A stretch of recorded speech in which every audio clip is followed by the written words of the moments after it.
Hello and welcome to the Con Couple. I'm Richard. I'm Caroline. You probably should have waited to do that till the car was backed out of the spot. Probably. And in case you can't tell, this is a podcast we record entirely from our car. Which is the best way to record a podcast. We do it legally, just as a disclaimer before every episode. We're using hands-free microphones, and me, Caroline, the person who is not driving, is in charge of pushing all the fun buttons. That pretty much sums it up.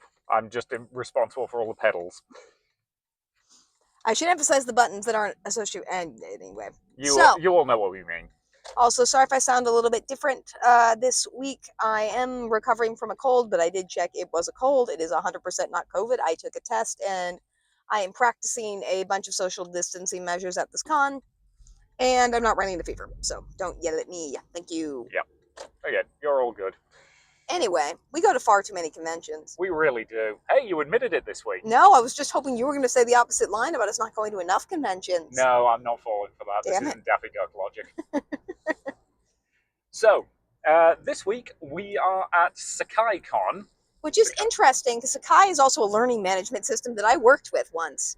It ranks about as good as Moodle, for those of you who follow like the learning management system tiers. It's no Blackboard, and it's definitely not Canvas. It's pretty down there, pretty low. But the con hopefully will not be. That's a segue.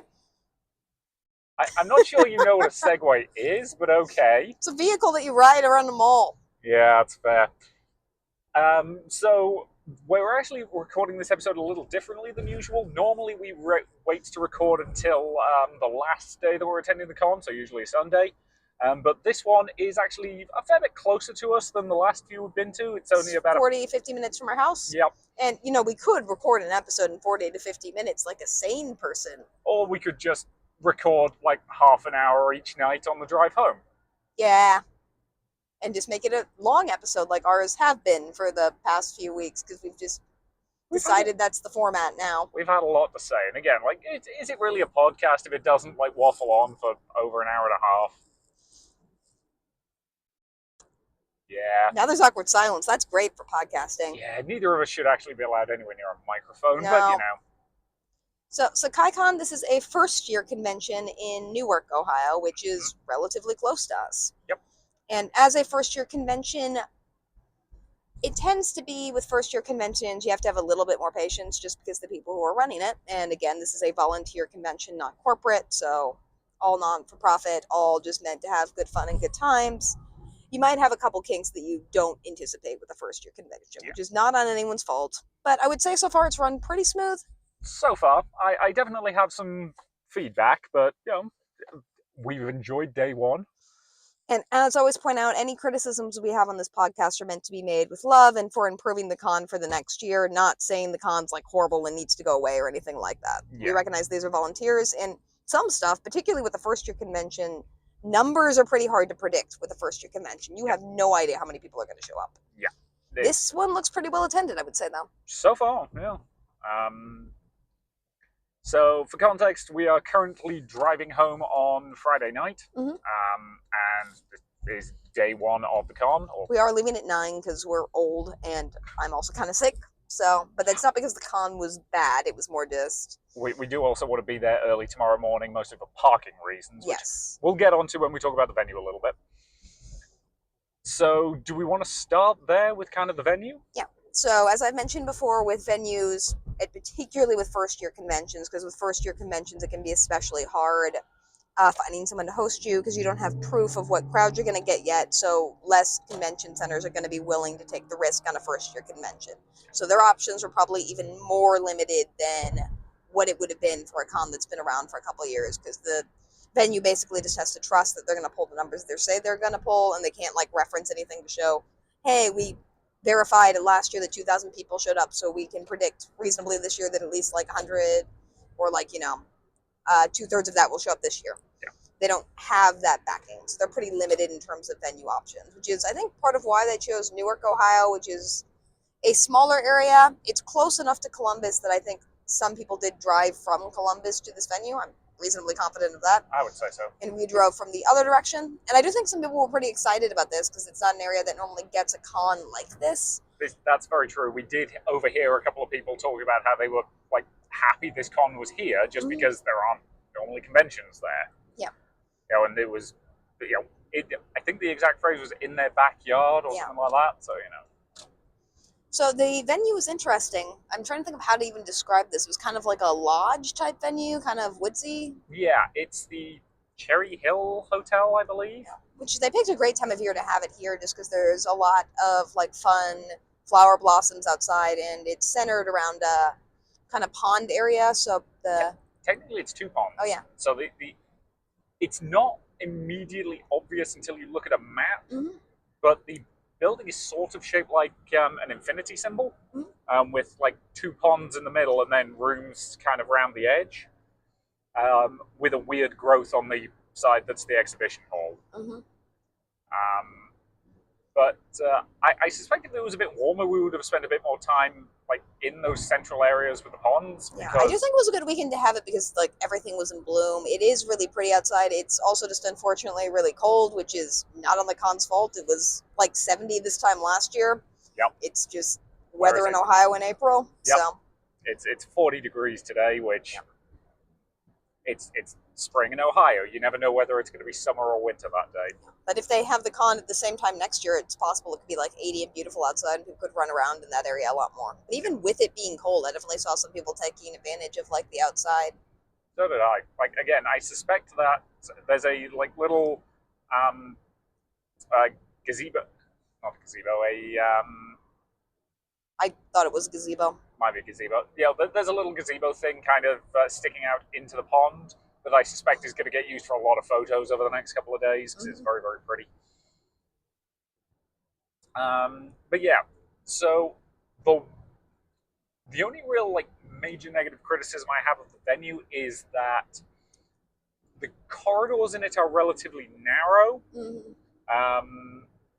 and in particular, because the panel rooms are kind of at one side and the vendors hall is right at the other, we're going to be getting our steps in this weekend, going back and forth between those two things. Yeah, the panel rooms and the vendors hall aren't really near each other. Again, that's not on the con. That's just on the convention space. They have to work with what they have there. Yep. And I will say, it's nice to have a con in a location that's not actually in the middle of a major city, like that's a little bit more further out, just because it's really hard to get cons in those areas. So I kind of hope it stays again next year, even if it is a little bit wonky of a venue. I think they're still figuring out how to use the space most effectively.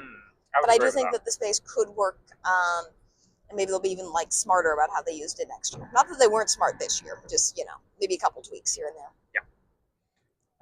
So yeah, they had the vendors hall and registration down at one end of the corridor, along with the tabletop gaming room, which I will say the tabletop gaming room is a fantastic tabletop gaming room. Oh, it's really cool. It's like got a whole load of barrels around the outside of it that are like clearly decorative, but it makes you feel like you're in an old world tavern.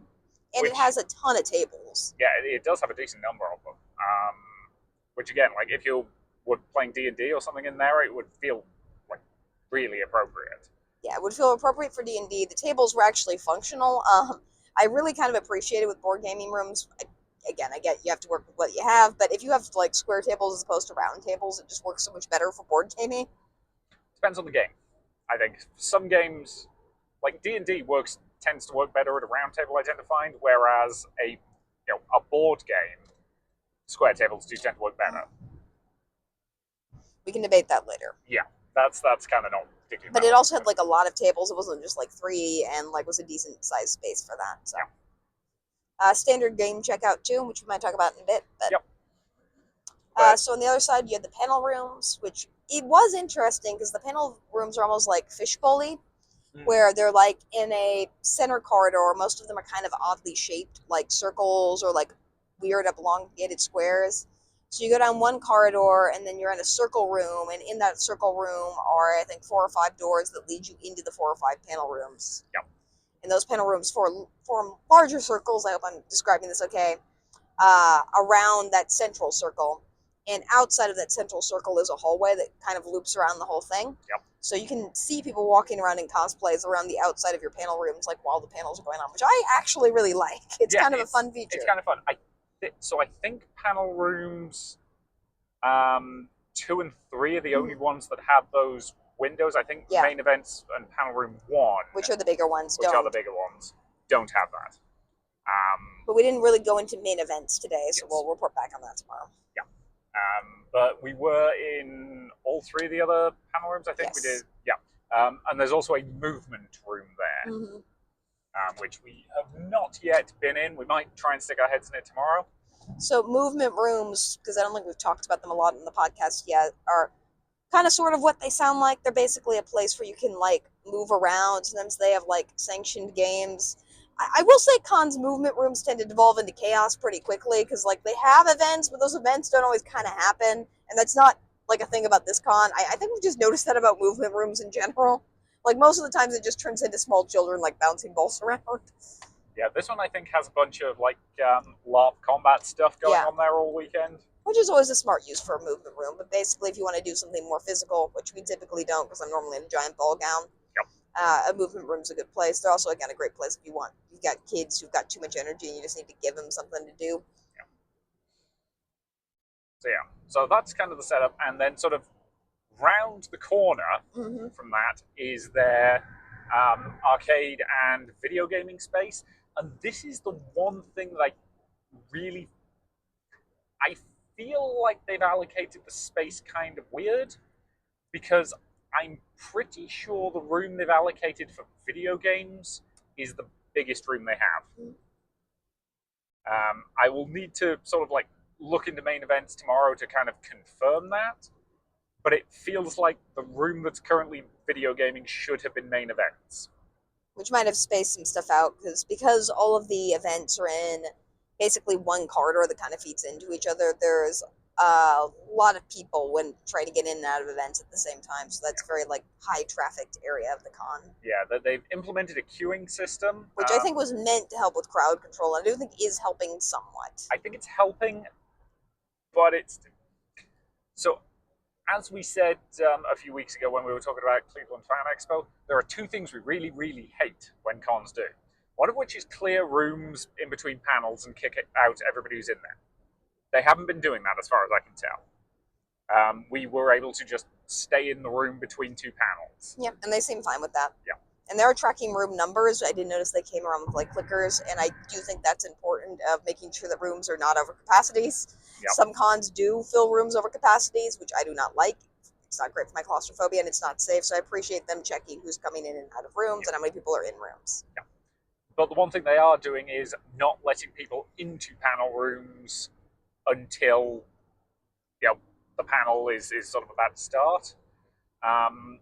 Which does mean that you do get fairly substantial queues starting to form. And again, like if it's at a time when a bunch of panels are about to start, that corridor is It's hard to navigate. Yeah.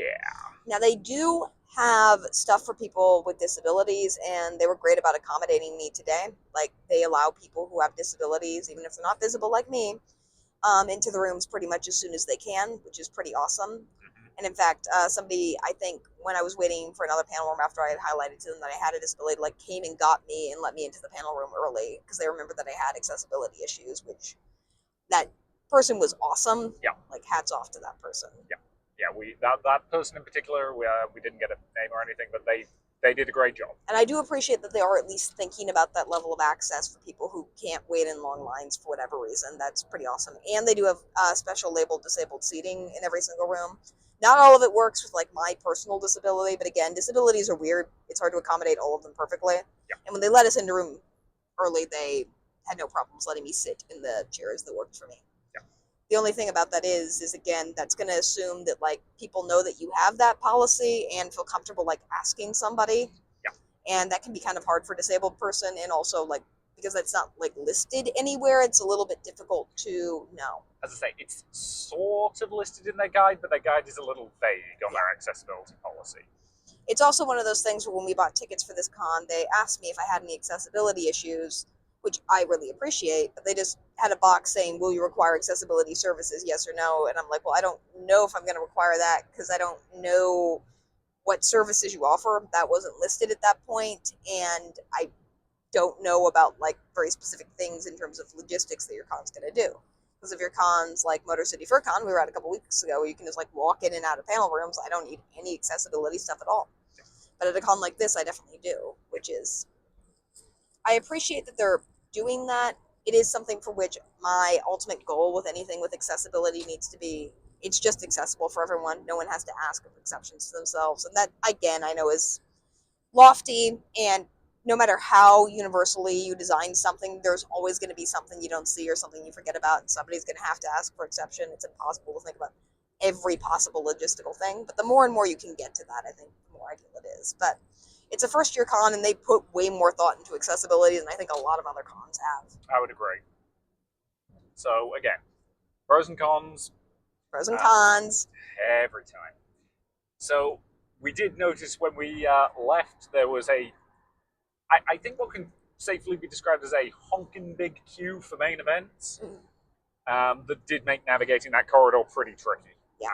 It's kind of part of, I think, of why we decided to leave when we did. It was just getting to be kind of the late night stuff, which looks like it's going to get pretty rowdy tonight. So I think people are going to have a good time if you like rowd, fun, late night cons. I think you're going to have that experience tonight, which is awesome. Whereas again, you and I, sometimes we like that. Yeah. And I want to be clear, that's not a criticism. The thing is, if you don't like loud, rowdy late night cons, you can just leave now. Yep, which is exactly what we did. Yeah. But and we still have fun today. Yeah, we did. The other thing with the panel rooms, and again, limitations of the venue, is they didn't really have stages. They were kind of like awkwardly set up in a couple cases. So they had like a small raised platform that was sort of a stage that was kind of small, pretty narrow. You know, had enough room, just about enough room for a couple of tables, so you could stick a mic stand down. And again, like limits of the available space at the venue and all of that kind of stuff, but it says something that one of those tables did make a bid for freedom at one point. Oh yeah, we were in a panel and the table just collapsed. It was kind of amazing. That's not on the con at all. It was just kind of amazing. I've never seen that happen. Yeah, I'm still not entirely sure how that happened. We think it might have been the fault of our our plush's transdimensional abilities, but Yeah, we'll get to that in a bit. We'll get to that in a bit. The other thing I do want to briefly talk about is the parking. Mm-hmm. Free, always free. A plus. Love it when it's love it when the parking is free. But I don't know what it was about the particular time we arrived. I'm wondering if we got like the tail end of the people who were there. Yeah, because when we left, there were definitely open spots. When we got there, we were like fighting for a spot. Yeah. Which again, I suspect we got kind of the tail end of the people who were leaving for the day, and then a lot of people who were arriving for the con. Maybe I honestly don't know. But yeah, so parking was tricky. We managed. But we were a little bit stressy for a minute there. And I don't want to say with the venue and the organization and the lines and everything, I can tell that they're putting a lot of thought into everything they're doing. I don't necessarily agree with absolutely every single one of their decisions, but I do think that they're putting thought into those decisions. And if there are people putting thought in their decisions and we have like mild criticisms of those decisions, I think they're going to be receptive to that. So. I would like to think so. But again, first year con, first time in a particular venue, there are always going to be areas of improvement, and I think that's fine. Yeah. And it is something for which for a first year con in particular, you have no idea what numbers you're really expecting. You might have some idea as it gets closer and closer to the date, but there's always a chance. This happened with Newark Ohio last year, where they just got a rush of like an additional 1,000 tickets the day before the event. They just weren't anticipating, which is a lot for them. And it's possible something similar happened at this con and they have more foot traffic in an area than they initially planned for. And they still might be learning how to handle that, because as a first year con, that's really hard to anticipate. It is. So yeah, credit where credit is due. The only decision that I really fundamentally disagree with is the queuing thing. Like, just let people into panel rooms, but... I agree with that, but I do think they at least tried to think about how to make traffic in a hallway that they knew was going to have a lot of traffic, like, make at least some sense. Yeah. Because they do have stuff marked out on the floor. They have stuff going different directions down the hallway for different rooms. It's a little bit confusing which line goes to which room, but they do have labels on the lines, and they do have a lot of staff there to kind of help and assist you, who were all great today, because that's a very hard job at a con. It's like registration. Yep. And they were all very great today. They were. So yeah. Can't really talk about food at the venue yet, purely because I had a big lunch, so I did not even attempt to get food at the venue. So I'll try and have a look at that tomorrow and report back. Mm-hmm. I will say that the I am noticing at cons now, because a lot of them do have video game rooms, a lot of them are doing more like gacha type games and more like crane games and stuff like that, which I do generally like just because I happen to like those types of games. I will say that across the board, they're still kind of very expensive. So, Yeah, this one will, each one was, one token, one play, and the tokens are, I think, 250 a pop, or 5 for 10. 5 for 10. Which is a lot for a gacha game. Yeah. But it is something for which I don't think that's any different than I've seen it at pretty much any other con. Yeah, that's pretty consistent pricing. Yeah. It's just they tend to be a little bit more expensive there for like prices and stuff like that. So, but if you want to like fight and get a con memory, I've not tried the machines. They might actually have easier payout for prizes than like the ones that are in arcades, but I don't really know. Yeah, given the number of prizes they had in them, I would be surprised. Surprised? Because like prizes? Yeah. Boo. Yay! That one took me a second. So we did get parked. We managed to get a spot. It was kind of not really a spot, but no one yelled at us, so it's fine. Yeah. And Fine. yeah, we got into the venue. There were nice signs directing us to registration. Yep. Which again, we were a little confused by, given how we parked effectively around the front of the hotel, which we didn't find out until we checked the map is over near the panel rooms, which meant we did have to walk all the way around to get to registration. But again, the signage was good. The one thing I will say is I do feel sorry for anybody whose room is along that corridor, because they are that corridor is gonna be loud. Yeah.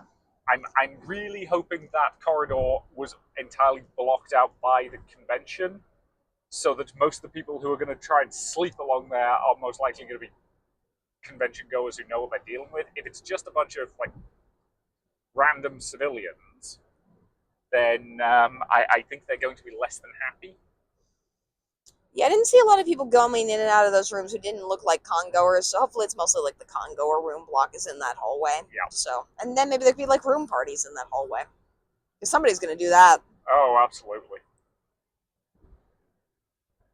So registration was relatively like straightforward. There was not really, despite the parking lot being full, there wasn't really a line when we showed up. I think there was like one person in front of us. Yep. So easy, painless. Yep. And again, scan the QR code, get handed the badges. Nothing too fancy. But it worked fine. The badge was already attached to the lanyard. I appreciate when they do that. Like, that's a very small thing, but it does help because you don't have to like frantically like attach a badge to a lanyard. Yeah, this is true. And at that point, we went in and just kind of gave the vendors hall a bit of a tour, just to kind of get our con legs. Pretty standard fare. I will say, I have noticed this, like, they have a combined artist alley and dealer's hall, which is, I think, pretty standard. A lot of venues do that just because there's not a separate space to have an artist alley, which is fine by me. I actually think it probably gets more foot traffic to both areas if you have them combined. Yep. It is one of those things where I'm learning less or seeing less and less distinctions between what's in the artist alley and in the dealer's hall, though. They kind of just seem like combined. Because initially the artist alley is meant to be like the smaller artisanal stuff, whereas the dealer's hall is meant to be more like mass-produced-ish stuff, but these days it seems pretty combined in most venues what's in what part of it. So yeah, I think to get into the artist alley, you kind of have to be making your own stuff, whereas the dealer's hall at this point will kind of take either. Yeah. And again, that's not a knock, because again, like there are certain things you will see at a lot of anime cons that are like people basically buying stuff off Temu and reselling it. Yep. Didn't see too much of that. There were a couple stands, but for the most part, this felt like a smaller con in terms of what was in the dealer's hall. It felt more artisanal, which I do tend to like. They also had a small back area table for celebrities. This was not a celebrity-focused con, but they did have a couple people who were special guests there. Yeah. I do not know who they were or what they do, but they seemed happy to be there. Yeah, a couple of anime voice actors, I think, which again is pretty standard fare for a small con. Yeah, but I don't even think the anime voice actors are doing like any paneling or anything at this con. I think they're mostly just kind of hanging out, which is cool. I think you are correct on that. So yeah, perfectly fine, perfectly functional hall. It does feel like they have room to up the number of vendors, insofar as the vendors hall didn't feel empty, but also didn't feel crowded.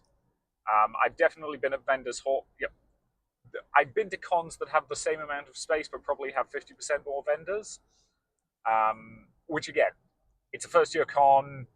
Vendors are often a little hesitant to go to first year cons because again, you don't know for sure what the numbers are going to be at a first year con, and the con can't reassure you beyond projections. Yeah. So, but I suspect if the con is in the same place next year, I suspect they'll probably have a few more vendors just because they will be able to say, yeah, we pulled these numbers. And again, this is something for which, if you want there to be new cons, and I always want there to be new cons, you have to be willing for the first year to be a little bit smaller, have fewer venues, and have a couple of logistical things that the con goers are still learning, particularly when they're in a new venue too, because they don't know what the particular venue is like or how to best utilize the space. But again, after today, I'm excited about this con, and I do hope it succeeds for another year.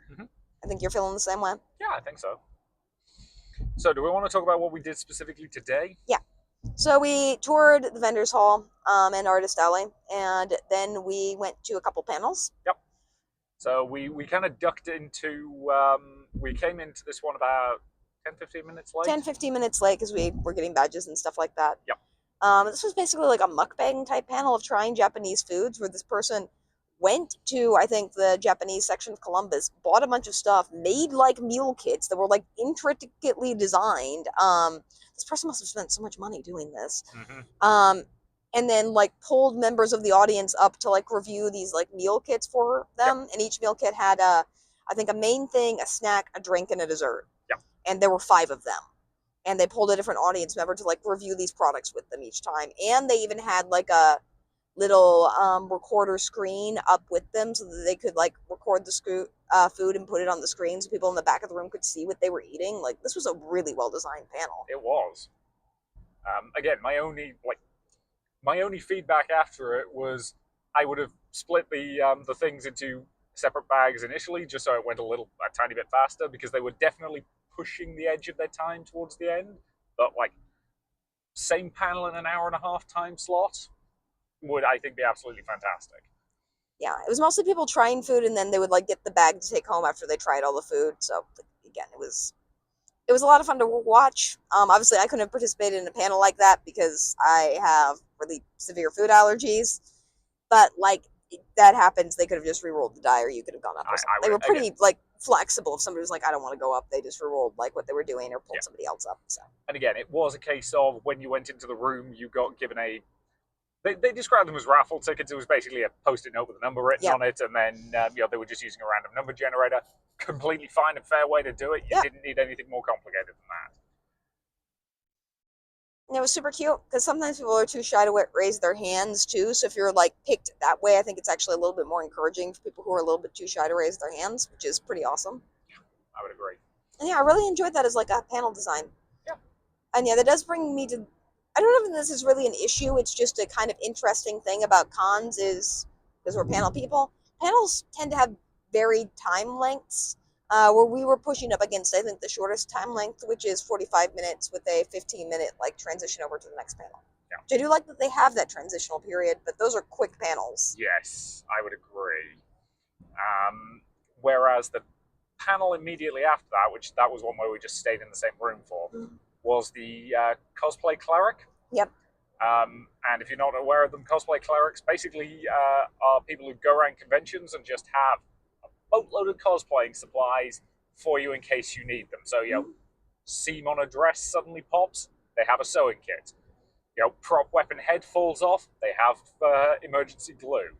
That kind of stuff. They also have like signs that remind you to keep hydrated and various other things. And this was just somebody who does that, talking about doing that, like showing us the contents of his emergency backpack. Great, cute little panel. Yep. Lasted maybe 35 minutes.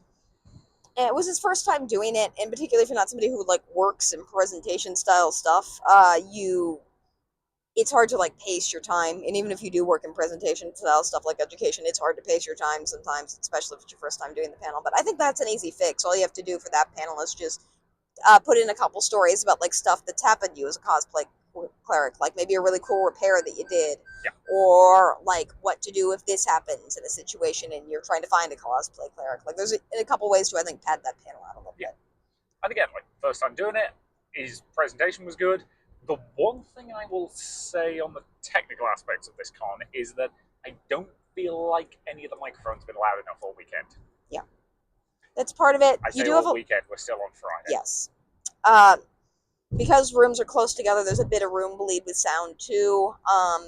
And with that particular panel, also they, for whatever reason, for most panels they close the doors when they start to help with the sound bleed. For that one, for whatever reason, they just didn't close one of the doors. Yep. I didn't want to get up and like do it myself and interrupt the panel or like make somebody do their job, but there was like some sound bleed from outside the room just because they didn't close one of the doors for whatever reason. Yep. Again, I'm unsure if that's like a thing that people were supposed to request or what. Or, Yeah, I don't really know.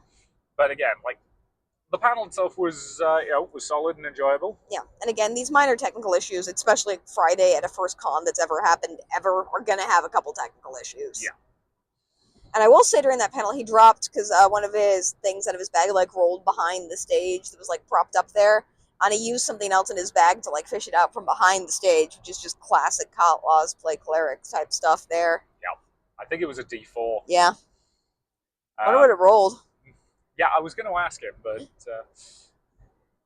yeah. And again, like, that was a good, cute, fun panel. Mm-hmm. Enjoyed it. Needed a little, little bit more to pad the time, but I think he was also assuming that the audience questions at the end would take longer than they did. Mm. I've made that mistake in, panels before. So. Yeah, there's two ways audience questions go. Either you're running up like against time and have to like talk to people on the way out of the room, or like 3 people raise their hands and you're done really quick. Yeah. Which you can never predict. Nope, that is... Trust me, as somebody who works in education, you cannot predict the crowd. It's impossible. Yeah. So after that, we took a little bit of a break. Mm. We talked to the board game people for a little bit. Yep. And just went over their system for checking out games. Just standard, give them your ID. Yep. Again, when it comes to board game rooms, there are 3 main ways they will do it, which are either just on the honor system. I like that one. I like that one. That was my favorite one. But one is leave your ID with them, and then you get it back when you return the game. And one is leave your con badge with them, and you get that back when you return the game. Those are the 3 most common ways to run a board game room. I don't have a significant problem with any of them. Just the honor system is my personal favorite because it's the easiest, but I also get why they don't like doing that one. Yeah, I think there was one where, like, that might have been the con that we did before we started recording this podcast, where, like, the first day they took our ID, and then the second day they was like, you guys aren't going to take a board game, you can just, like, go and sit down with it. We're like, thanks, dudes. Yep. Privileges of smaller cons. But again, they seem nice, and they also had a list of the board games at the front of the room, which I really like, because you can just look through the list to find a board game, because generally they have them all stacked in the back, and you just kind of have to scan them like you would a library to see if you see a board game you like. Yep. But there they had a list, which is really accessible and awesome. Yeah, it's always helpful. They were also doing a rubber duck RPG, which we did not stay for, but if you did that, please tell me, because I want to know what it was like. So after that, we did Anime Court. After that, we did Anime Court. And this was the point where that had a line. We asked at the front for my accessibility accommodations. They gave it to us. Yep. And again, this was one of those situations where I did have to be your advocate, because it is difficult for you to ask for the accommodations you need. It is, and it's also something for which, like, gender bias and stuff like that, it's just more likely you're going to get a yes than I am, and that's frustrating, but it's the reality of stuff. And to be clear, that's not calling anyone at the con out. I don't doubt with those people, if I had gone up and asked, they would have also accommodated me. Yeah, it's easier for you if I'm the one who goes and asks the question. But yeah, and they were great. They let us into the room. We just kind of nabbed a seat and just kind of sat. The panel room was extremely popular. I think it ran up against the room count numbers. They did keep to the room count numbers, which, another thing with first year cons, you don't know how popular panels are going to be, so sometimes you're going to put stuff in the wrong room. Yep. Yeah, Anime Court was popular. Yeah, which I expected it to be, and I think everyone else also expected it to be, because there was a line for it like 30 minutes before it started. Yep. While there was still other stuff going on in that room. Yeah. Like, so we arrived, so there was we arrived 30 minutes early, and I think there were like at least 10 people in line by that point. Yep. And again, there had been so there was actually, that room was actually empty for the 30 minutes. The reason we got there when we did was when the previous panel ended. Yep. And there was already a queue. So yeah, Anime Court was popular. It was fun. Run by a person I've seen. They did it in Missouri last year, which we'll probably review again in August. And they've run a couple of versions of it. So Yeah. Anime Court is fairly simple as a concept. They take audience suggestions, and there's a couple of different ways to do this. This particular version was just audience. You start off with, okay, who's the plaintiff? Audience shouts out suggestions. Okay, who's the defendant? Audience shouts out suggestions. like Sonic versus DeviantArt. Sonic versus DeviantArt was the closing one. That was my fault. Yeah, but it was funny. And then they basically get volunteers up to play the defendant, play the plaintiff, and a couple of people to be their lawyers. And then as the case goes, they will, occasionally somebody will say, I would like to call up a witness of some description. So the first one was Pikachu versus Mimikyu. You played Mimikyu? I played Mimikyu. Will you be Mimikyu's friend? I'm not sure if you were bordering on creepy there purposely or not. No, I was deliberately being creepy. I figured. Because Mimikyu absolutely should be creepy. And Weevil and Merrick cosplayers, who we've seen at a couple other cons, who also complimented us before the panel last time on our last performance, and who were super nice. We're doing, I think, Pikachu, and one was your attorney. Yeah. And that was funny. That was good. Yeah. And then after that, we did Gordon Ramsay suing. Oh, yeah, it was Gordon Ramsay suing the Master Chief from Halo. Master Chef versus Master Chief was the gimmick there. Yeah. For child support payments, because somehow that came out of the suggestion box. Yeah. And I was the attorney for that one. Yeah. Which did lead to you bringing up. Oh yeah, we didn't talk about costumes today, by the way. Oh yeah, so he's Van Gogh. I'm Starry Night. We've done that one before. Yep. So you're in a Hunker Big Ball gown with a print of the painting Starry Night on it, and I basically stick some red makeup on my ear and go as Van Gogh. But you did also bring the stuffy of Cthulhu. Cthulhu. I really apologize that I did not memorize the artist who made this, because they are awesome. Yeah, but if I see them at another con, I will shout them out. Yeah, this is the one we bought at Fan Expo. Yep. So I had her be the child that they were asking for support on, because it was funny. Yep, it was great.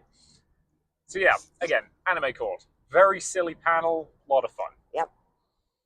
And then the last thing we did before we headed home, and I'm hurrying us a teensy bit because we are now almost home. Well, Tara also collapsed a table, which was hilarious, because we put her on the table for that thing to be the child, and the table collapsed halfway through, which is not anyone's fault. Everyone was just very confused as to how it happened. Yeah, we think she might have just phased the table through the thing or something. I don't know. But it got fixed. Yeah, and then there was the DeviantArt versus Sonic one, which devolved into complete and utter chaos, like it was supposed to, because everyone was looking up their Sonic character on their phones while the panel was happening and showing them around. It was great. Yep. Mine was surprisingly wholesome. Yep. Again, for the record, if anybody's not familiar with how you do this, you take your first name and then put the hedgehog. The hedgehog, and then just Google it. Yep. See what you get. You're gonna find some weird fan art. Some of it will not be safe for work, just as a warning. A lot of it is, though, so just do it with safe search on. Yeah. Unless you want to horrify yourself. Because the Sonic DeviantArt fandom is... Yeah. So anyway, the last panel, because we're close to home now. Yeah. This is the panel where the person spotted you in line and basically gestured to let you in early. Which was awesome. Thank you for that. That person was great. Thank you so much. Because it is also a bit confusing when rooms are clearing out, if you have accommodations when you're supposed to go in. So I appreciate that person reaching out to us and making it a little bit easier for us. Yeah, I would agree. And yeah, this last one was an 18+ panel. They did check our IDs on the way in. So the panel was called Tales of DMs. I thought it was going to be Tales of Dungeon Masters. People talked about stuff that happened when they were GMing. Yeah, no, I read the panel description. I knew exactly what it was. This was Tales from the DMs, as in direct messages. Yeah. This was basically, he has friends who've been sent really weird and inappropriate stuff over the internet. Let's read some of that. Yep. And like anything with comedy panels, a lot of this depends on the host. I thought we had fantastic hosts for this The hosts were really good for this. There's the thing about like really great comedy hosts, particularly at cons, is they know how to make anything the audience says funny by reacting to it. And like they did a great job of including the audience in the conversation, encouraging people to like shout out and make fun of stuff, and just overall like creating a really good like atmosphere for making fun of people who were reading GMs and stuff like that. Well, also like being respectful of the struggle of people who like sent those GMs, I guess. Like again, it's yeah, you know, you can look at somebody who opens a conversation by like asking for nudes and just being like, yeah, something was going on in your life there, or more likely wasn't. But yeah, you know, it did lead to a debate on like how much money it would cost to send somebody an exclusive picture of your nose, which again, we don't kink shame on this podcast. And also about somebody like, you know, catfishing dudes on Meetup while they were underage. We probably shouldn't shop that person, but again, we don't know anything about that person, so you know. They weren't underage in this panel. I want to emphasize they did check IDs at the door. Yes. As I've never, every con who has 18 plus panels that's not entirely plus 18 does that. I've never seen a con that does not. Just to verify everyone. The ones that are entirely plus 18, check your ID before they'll give you your badge. Yep. But yeah, he did make his account though, catfishing dudes on Meetup every single time. Yeah. So yeah. But hey, they made an environment where somebody was willing to share that story, which is awesome. Yeah. Again, that panel was very silly but very fun. And those comedians are, I think, doing a late night panel that starts like in an hour from now. It's already 10, so we did not stay for that. But I suspect that will be a fun panel. Yeah. It does have prizes. I do like panels with prizes. Yep. But overall, I think this was a solid first day of a con that, given the amount of things that can go wrong at a first-year convention, I would say they did a pretty phenomenal job. Yeah, I would mostly agree. Again, I'm still... The queuing does concern me. I'm going to be curious to see how... Saturday's the toughest day, because it's generally when you have the most crowds, and I'm hoping that the accessibility accommodations will still work for us all weekend, but I have to keep in mind that some people with disabilities have trouble even asking for accommodations, and they might have a more difficult time. And also, it's just one of those things where I do think there are a couple solutions to that you could fix. But that's like the one criticism. Stuff's mostly working well. Everyone's really excited to be there. They've got a great crowd, and I think this is a really encouraging turnout for first year con too. I would say so. And again, I'm curious to see. I'm curious to see how tomorrow goes. In all honesty, like I had fun today. I'm hoping that vibe and that energy kind of continues. I'm a little concerned with the schedule tomorrow, just because I think there's slightly fewer things that interest us personally. But that's a us problem, not a the cons problem, if that makes sense. Yeah, I will say that is one other kind of minor thing that is a bit confusing. They put up the schedule a week or two in advance, which is pretty normal. I think it was about 2 weeks out, maybe a week and a half, but they had a lot of stuff listed as TBA.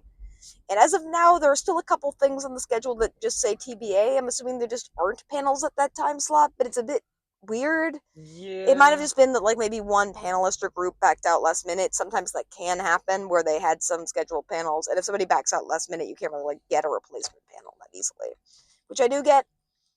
It was just kind of a bit weird that they had those spots open for so long, or what was going on there. So, but again, first year convention. Yeah, and they do have a fair amount of paneling. It's mostly just a lot of it does seem to be fairly niche anime stuff, and as weirdos who go to a lot of anime cons despite not actually being particular fans of anime, it doesn't appeal to us as much as some of the more like, again, we love like game show panels and things like that. You've got me volunteered to do a panel, an actually panel at like 11 o'clock tomorrow night, haven't you? Yep. That's going to be interesting. We'll let you know how that goes. We'll be exhausted when we're recording tomorrow. Yeah. I will say, though, every panelist they did have today, I thought was a very good panelist. Like, they were prepared. They had stuff to talk about. They knew what they were doing. And I think all of them did a fantastic job. Like, I was very happy with all 4 of our panels. Yep, I would agree. Yeah, it was 4, wasn't it? Yeah. So yeah. So this was SekaiCon. This was the con, not the thing. We'll be back tomorrow to... Learning management system is important. I don't think you understand. Our university is transferring from Blackboard to Canvas. It's going to be a bloodbath. You say that like they're not basically the same. In fact, most people I know seem to think Canvas is like slightly better than Blackboard. Nobody thinks it's a lot better. People think it's slightly better. It is slightly better than Blackboard. This is the content everyone wants to listen to. Exactly. Content. Me ranting about learning management systems. If I remember that I did this at the end of this episode recording, I'm going to start doing it next time too. Oh god. So yeah, we are very nearly home insofar as we've got like 2 more turns, and then we'll be pulling onto our driveway. So, at this point, we will be like pausing the recording, obviously, because we're not going to try and record the whole time we're at the con tomorrow. We just need to make sure we remember to charge the microphones. He says optimistically. Yeah, we'll remember. Maybe. The hard part's going to be remembering to like charge one and then switch over to charge the other because we've only got one charging cable. So anyway, we're home. We probably need to like time our transitions better than this. Yeah, it's fine. So we will pick up with this tomorrow night at like 12 p.m. Yep. Or 12 a.m. But from your point of view, the break will be all about 5 or 6 seconds. So thank you very much for listening to this, and enjoy listening to the rest of it immediately. Bye. Bye. And hello and welcome back on day 2 of SekaiCon. It might also be called SekaiCon. I heard somebody pronounce it that way today. I don't know which way it's called. Sekai, again, is a learning management software. I think I mentioned at the end of the last time we were recording I was going to bring that up again, and I remembered, and I want credit for that. You did, in fact, say that, and you also commented on how much that particular piece of software sucks. It does suck. But that is irrelevant. But it is funny. Yes. And sometimes funny is more important than relevant. As you might be able to tell, we are kind of tired. Yeah, this is later than we normally stay at most cons. Yeah, it is close to midnight, and by close I mean like 5 minutes to. 7 minutes to. There we go, now I can see. I'm just clearing the windscreen. So, you said you were going to take lead with talking since my voice is still a bit shot. You're not doing a great job of that. Again, once we're on the highway, we'll be absolutely fine. The highway's only like 20 minutes away.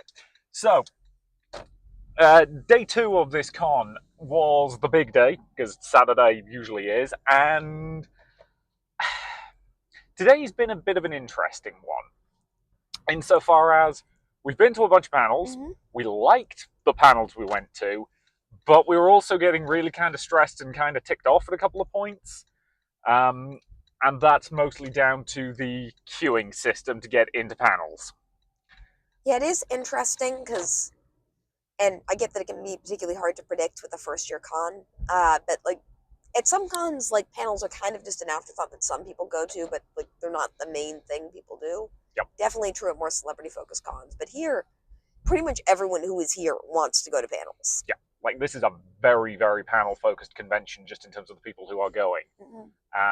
Which means that because they've got their queuing policy in place, whereby they're not letting people into rooms until the panels are actually kind of right about the start, there were several occasions when like there were massive lines for things, and these weren't even like panels that I would consider especially popular. This is stuff in like panel rooms 2 and 3.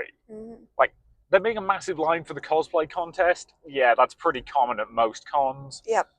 But like this was for like trivia, or like I think one was just like an anime information panel, and like that's not stuff I really want to like have to wait for at cons. I kind of want to just go in and get settled. Yeah.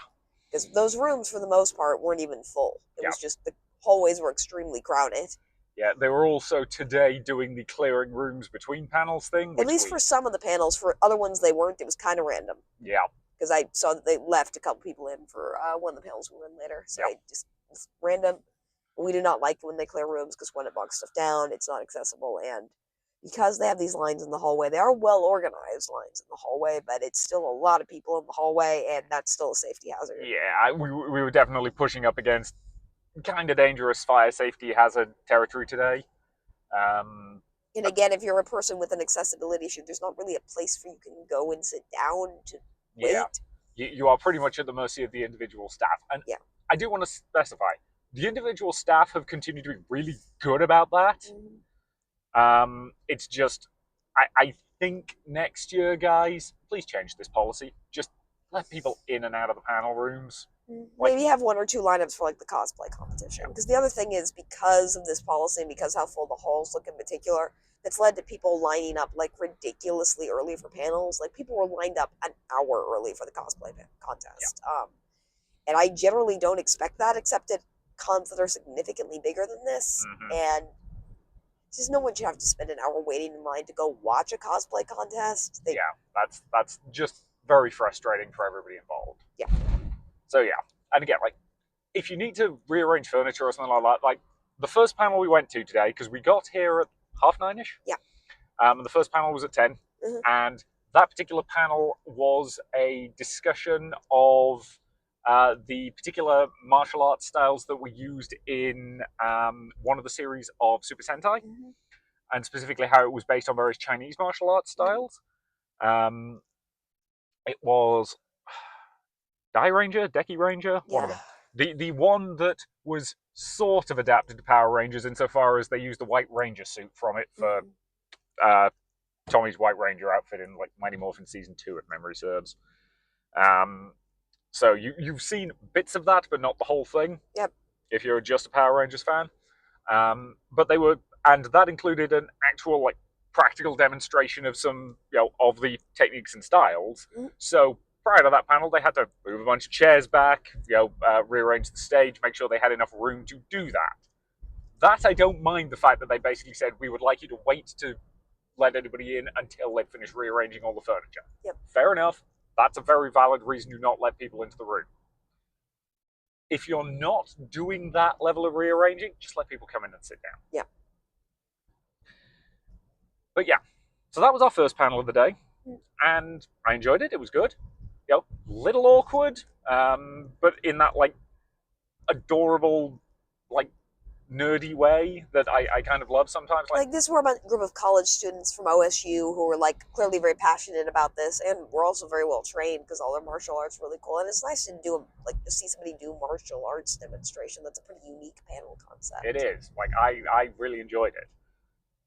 And again, they had a couple of technical glitches, but again, most of that came down to the fact that they were having trouble operating the touchscreens on their phones with the suits on, which, like, again, that was just kind of adorable in its own way. Like, I had a lot of fun at that panel. Yeah, which this was our first, I think, sound bleed issue of the day, though, just because all the panel rooms are right next to each other, basically just closed off by, like, kind of artificial walls that you can redo in some cases, like, and they were doing masquerade rehearsal in the room next to us, so because both were playing music and they only had a speaker set up, I think, by pointing a microphone at one of their iPhones, there was a lot of sound bleed. There was a lot of sound bleed, and that was kind of a consistent problem throughout the day today, which, again, we're in the wonderful world of that's not really the con's fault, but it is an issue. Yeah. And again, I think it does come back to the fact that, like, I still, having now looked into it at a time that was kind of very busy at the rest of the con, that video game room was still way bigger than it needed to be. Like, the room that is currently video games should be main events.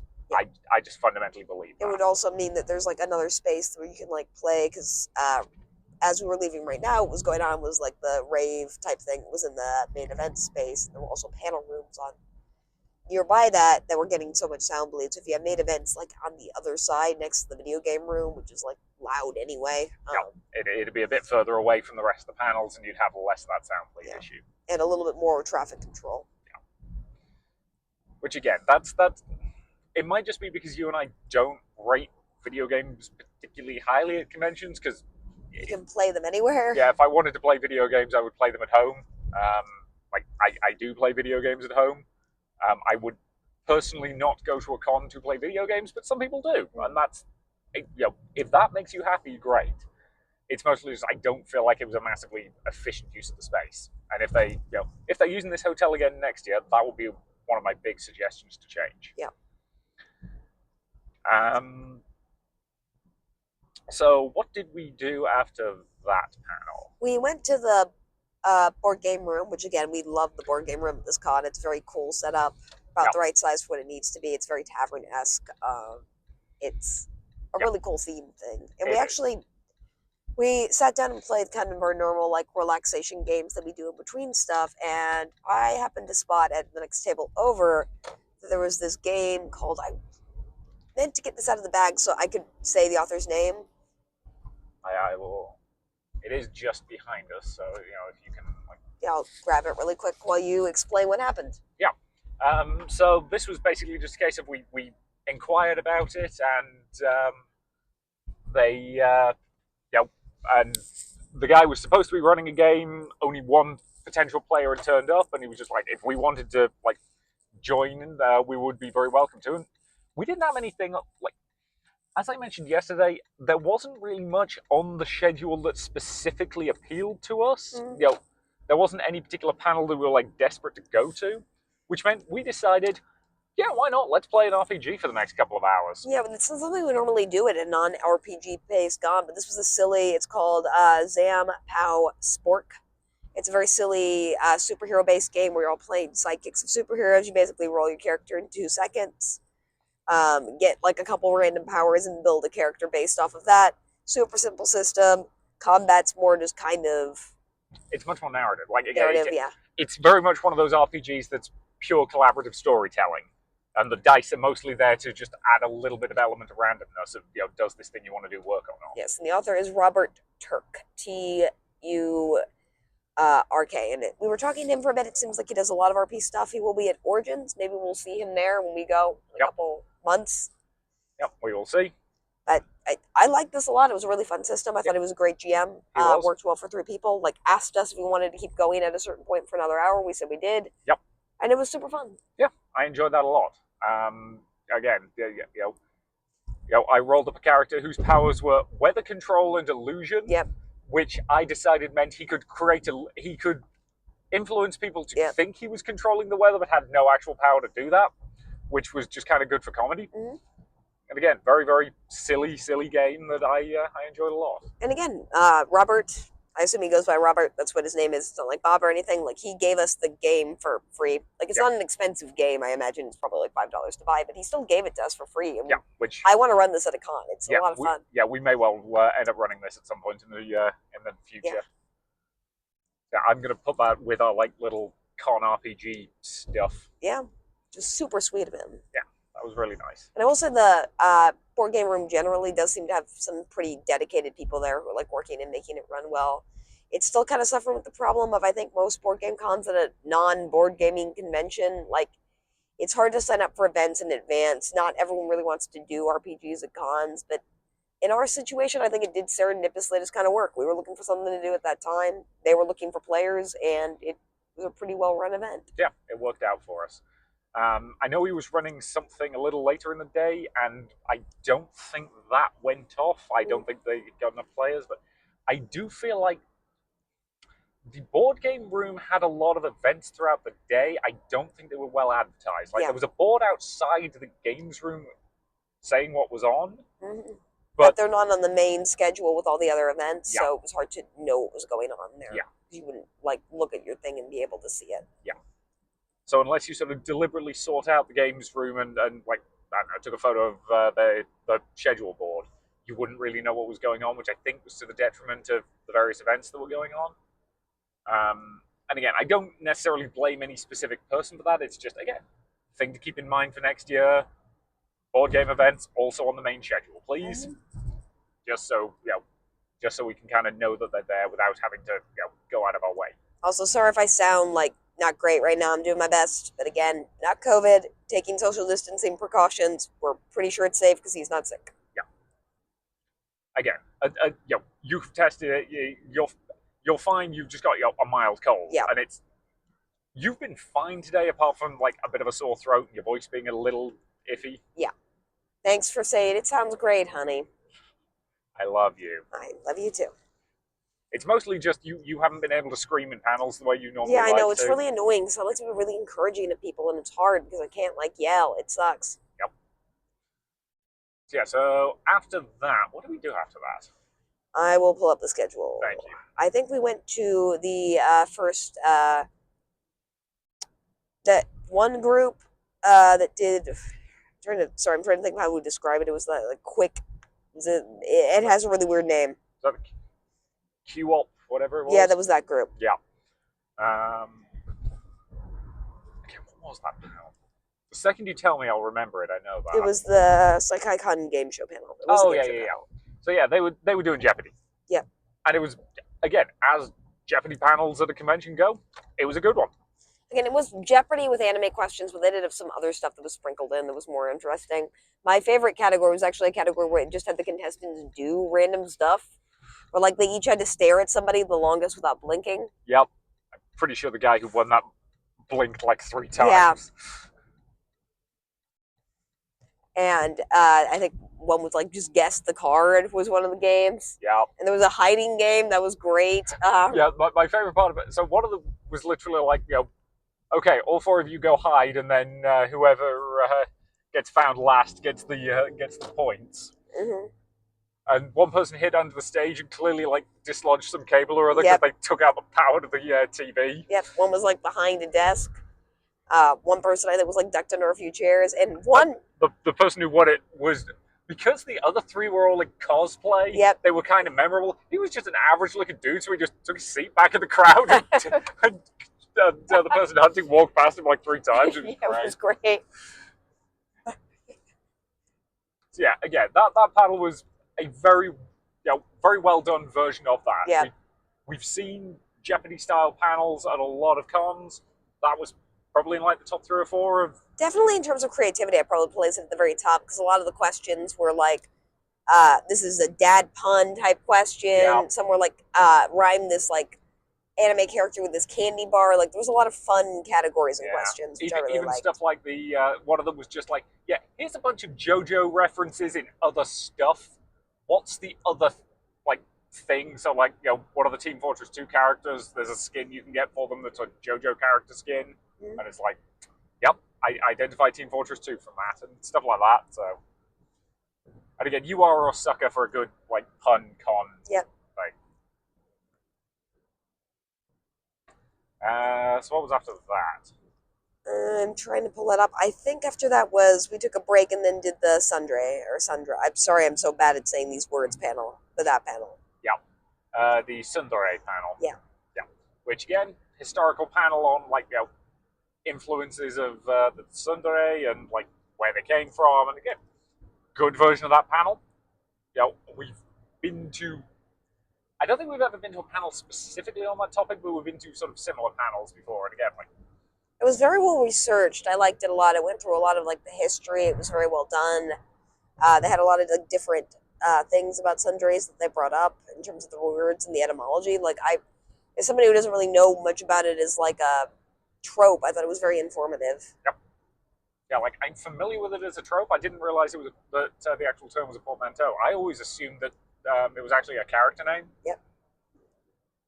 Oh, before that, we did go to Guess That Anime Tune. Ah, yes. Which again, Guess That Anime Tune was well put together from the point of view of they like edited a video for it and they were prepped and all of that stuff. The only downside was this is one that needed an hour and a half time slot. Yeah. Not a 45-minute time slot, which meant that you had to skip a whole bunch of them. But again, quite well run. And again, like, as somebody who does not watch anime, I think I knew 4 of the answers, and there was like 100 and something questions, or there would have been if we'd had time to do all of them. I will say, though, this one, last one, and the final trivia panel we went to, I thought were all actually pretty well pitched, because they were questions that were answerable, and like, if you haven't seen an anime, you're not going to be able to answer it, but like, a lot of anime, specifically trivia, even if you have seen the anime, they actually make a question like even more difficult to answer. But for most of the trivia questions, I think throughout these, I think if you had at least seen or heard of the anime, you could get the question right, which is about the level I think it should be pitched at Anime Con, because the difficult part is just having seen the anime to begin with. Yep. Like if you go for something niche that's in like, I don't know, season 10. I don't even know if there's that many seasons of One Piece or something. There's definitely that many seasons of There's One definitely Piece. that many seasons of One Piece. I was gonna say a different anime, but then I realized if I went with One Piece, that would 100% have at least season 10. But if it's like something that appeared in season 10 of One Piece, like even if you've seen some of One Piece, you're not gonna get that question right. Whereas anytime there was a question about an anime I've actually seen at any of these panels, I did know the answer. Yeah. So that was nice. Same goes for, again, Guess That Anime opening. Like, yeah. If I've seen enough of the show to recognize the opening, I could get it pretty quick. Mm-hmm. I say that like there weren't exactly 3 of those that I knew the answer to. Mm-hmm. So yeah, that was, again, well-designed panel, just, again, needed a longer time slot. And again, I do feel like several of the panels this week have needed longer time slots. Yeah. You know, they've been slated for 45 minutes and they needed at least the full hour, maybe a bit longer, which, again, I'm not sure to what extent that's the con's fault and to what extent that's the panelists' fault. It can be hard to time panels. I do think 45 minutes is on the short end of how long you want to budget for a panel generally. Like, I generally like an hour with like maybe a half-hour break in between to set up. But again, there's not a perfect way to schedule stuff. Yeah, there isn't. And again, like, they have a limited amount of panel rooms and panel space. So, although we have been talking about this, we have not been in main events. We've like poked our head into it to like see other rooms lit up. We haven't been in it all weekend, and we don't intend to be in it tomorrow because there's not that much going on. Well, the cosplay contest did interest us, but we realized pretty quickly, like when people were lining up an hour early, that even with accessibility accommodation, it just wasn't gonna. It just wasn't gonna be like it wasn't gonna be worth it to us to try and fight that nonsense to get in to see the cosplay contest. Yeah, again, even if you ask for accommodation, like I don't want to like be walking around the convention center and like doing other stuff while somebody's been sitting there in line for an hour. I'm gonna feel like shitty if I do that, even if it's language. I know, I'm being careful. It's on the first 5 minutes of the podcast. I'm gonna feel crummy if I do that, and like, you know, it's just kind of hard. Yeah. But I do think there's other stuff they could put in main events that would, I think, work a bit better there. Yeah, like their main events, you know, main events has also had the longest breaks. Mm-hmm. Like basically everything in main events has had a good half-hour break, if not longer, after it to set up for whatever the next thing is. And again, I don't know to what extent that's been necessary. Hopefully that sounds fine. No, it's the soda in the back rolling around. We might need to pull over. Why? My dress is caught in the door. Oh, God damn it. Going straight over on the side of the highway. This is fine. This is probably not something we should admit to doing. It's technically a thing we're allowed to do. Oh, and again, this highway is not busy. You okay? Yep. Yeah, it was just like on the ground. So it looks okay. Okay. That's good. And it was probably just sticking out the side? Yeah. Okay. Yeah, it seems okay. Okay, good. I'll get us moving as soon as this guy goes past. Okay. So, what was it after that? So again, we moved those things around after that. We went to karaoke. Yep. 3-hour time slot for karaoke. They definitely needed it. Yep. We got there. So it was a 3-hour time slot. We got there after the previous panel, so about 45 minutes into when it started. And I really quite I can't for the life of me remember their name. I'm going to use they, them, because I think they do. But we've seen them before at a previous convention, running, again, karaoke-style stuff. And it was a lot of fun there, and they are good at running it because one of the things they do is they just have a QR code, you scan it. Yep. It takes you to a Google Doc where you just write your name, write the name of the artist of the song, and give them a YouTube link. Yep. And then you basically just get put in a list to sing when you're on. Yep. Which means you don't have to go up to the front, you don't have to be awkward and ask. And they have everything they need. It's a very efficient and well-designed system. I like that a lot. Yeah. I know that you like karaoke a little bit more than I do. I also obviously couldn't participate because my voice is not doing great things. Yeah. And karaoke, it's particularly frustrating to not be able to cheer because I want to cheer everyone on, and it's just really hard when you can't. Yeah. And again, I do get the impression you didn't have as much fun in that panel as I did. You do tend to like karaoke a little bit more than I do generally, but I think that's a very well-run version of karaoke. Yeah. The other thing I will say, just because this happened a few times, and I'm not calling anyone specific out because this was like a lot of people, but I will say I do think it's kind of common courtesy in karaoke if your name gets called for you to go up, unless you're like feeling really uncomfortable afterwards, like sit and like listen to the next few people after it's your turn. Like obviously if it's a 3-hour time slot, you shouldn't have to stay for the whole 3 hours, but like at the very least stay for 1 or 2 people after it's your turn just to kind of cheer them on because you want somebody cheering you on. So yeah. Oh, there is one thing we did before karaoke. Yeah. We did tea dueling. Yeah, we did do tea dueling. So for anybody who's not familiar with tea dueling, the concept is fairly simple. It's basically chicken with wet biscuits.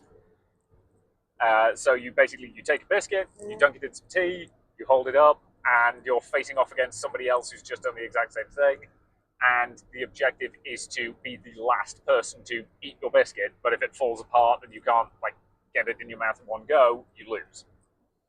So tea dueling is very, very silly and very, very fun.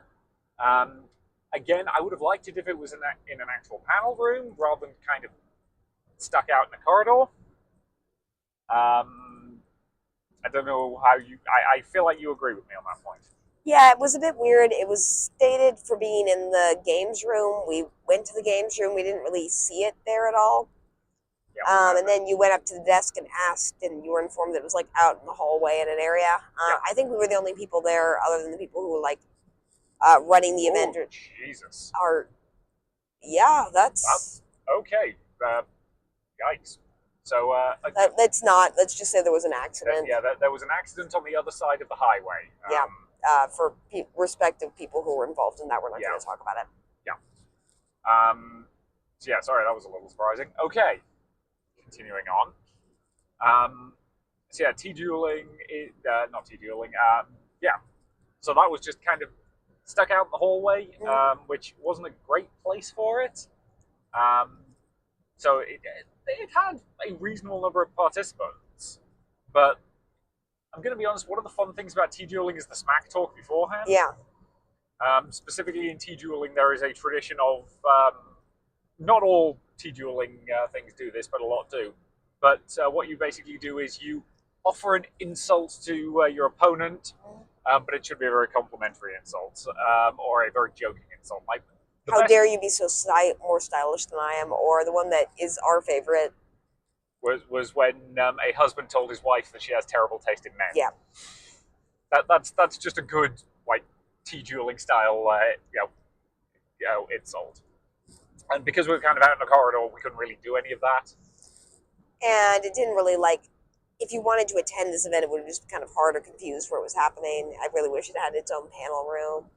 They also had a limited number of people who could even participate because they normally when you do this you just get a tea mug and just some normal cups, typically disposable plastic ones. Yeah. Or occasionally they will use an actual tea set. But this they had a plastic disposable tea set, which is fine. It was glass. Oh, okay, I didn't touch it. You did. So. Yeah. No, they were actual glasses. Yeah. But that meant only a certain limited number of people could participate. So. Which again isn't on them. They were running it. And I thought they did a good job. I just wish they had an actual room and could really get into the pageantry of it, because tea dueling is mostly about the pageantry, not the actual duel. Yeah. So. Yeah. Tea dueling should be very over the top and very silly. Yeah. And this was fun, but not necessarily over the top and silly. If that makes sense. But yeah. Oh, the other thing I did was I grabbed food. Yep. And I had been planning to grab food earlier in the day from the little stall in the vendors hall. I took one look at the line and went, well, to heck with that. And ended up getting it kind of right before they closed. Yep. I got food, and before I'd finished eating the food, they'd closed. Yep. And the food was aggressively fine. I can't say there was anything particularly wrong with it. I just got a basic burger, fries, and some mozzarella sticks, and none of them they were fine. But I will say this: there was quantity. Yeah. Like I had about twice as many mozzarella sticks as I expected when I ordered that. I was pretty full towards the end, so. And we get to review a part of the con now that we rarely get to review, just because thankfully this doesn't happen a lot. The con Lost and Found. Yeah.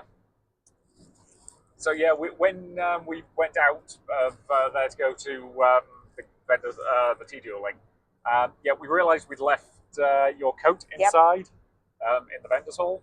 So we sort of, I went back, and by this time the vendors hall had actually closed. Because the vendors hall closed while we were in there eating, or while I was eating, and fortunately they handled it in what I think is the correct way in that situation. They basically just closed the door so nobody knew could get in, but they didn't turf you out immediately. They just let you kind of trickle out in your own time when you were ready, which that I appreciate. Yes. That was the right way to handle that. And when I went up to them and basically said, I think we left my wife's coat in there, can I go and look? They said, okay. And they just let me in to look. I went in, I looked around, I couldn't see it, and then one of them kind of gesticulated to me, like, what colour is it? I said, black with a rainbow lining, and they said, it's over here. And it was literally just waiting at the reception desk. Cool. So, good job on their part, good spot by whoever noticed it had been left, and yeah, there was absolutely no problem with that. So yeah, thank you very much for finding that coat. Glad we didn't leave it behind because you like this coat. Yes. And by the way, cons vary in terms of lost and found in terms of stuff. Sometimes they do keep it like even into the next year if you lose something the year before. I think eventually some donate it. Some stuff at garage is just filled with random stuff. So yeah, that one's going to be wildly varying. Yep. We don't know. Like, this is a first-year con. I don't know if they even have any plans for what they will do with anything that's in their lost and found at the end of the weekend yet. The major things are first place to look are obviously con registration. They'll be able to point you to a lost and found, and then the hotel second for any of that stuff. And sometimes con ops. Yes. In this case, as I say, it was just the reception desk, but the reception desk was like right there. Something else we glossed over is you brought your Bident as we were doing Hades and Persephone today. Yes, we didn't talk about costumes. So. Yep. So again, this is the ball gown, and I'm in my long leather coat. And yeah, I figured since this con's only a relatively short drive for us, I wanted to bring my Bident. Yep. Which is basically, it's a painter's pole with a cardboard head that I've painted silver. And if you're not familiar, Hades in a lot of Greek lore is presented as his preferred weapon is a bident, which is a two-headed spear. Again, it's a trident without the central point, basically. So I made one. Yep. But I tend not to bother bringing it to cons that we're staying overnight for, just because transporting it along with other stuff is a bit of a pain. When it part of the reason I built it using a painter's pole is because I can extend it. Yep. So when it's at its full extension, it's about 8 foot long.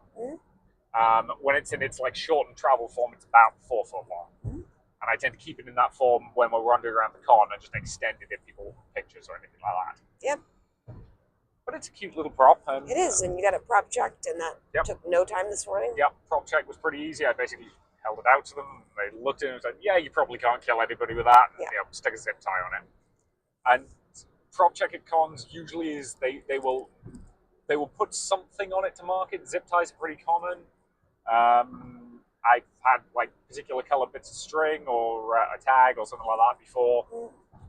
Again, all pretty common. And they were also, when you fixed it, it was I'm going to make sure not to over tighten it so you can cut it off later, which I always appreciate. I've had to cut things off with knives before, rather than be able to just slip scissors under, and it's so much more of a pain in the neck. Yeah, so that was cool. So, a couple things. I guess we'll finish up with the day, then we can maybe move on to a couple other things we noticed today. So, I think the last thing we did, karaoke, that was the room where we were kind of thrown out of, which again, they did have to set up a bar for plus 21 trivia. We couldn't really go into that panel anyway, because part of the reason we stayed so late tonight is I signed us up for actually trivia. And by us, I mean you. Yes, you voluntold me I was doing this. Yes. Now, to be fair, when you voluntold me this, neither of us knew it was going to be this late. Yeah. And I don't think it's on the panel list either. They probably didn't know what time it was going to be when it was signed up. And again, sometimes it's just random what you put where. Yeah. I would complain a little bit about having 2 trivia panels opposite each other, because bar trivia was going on at the same time with this trivia.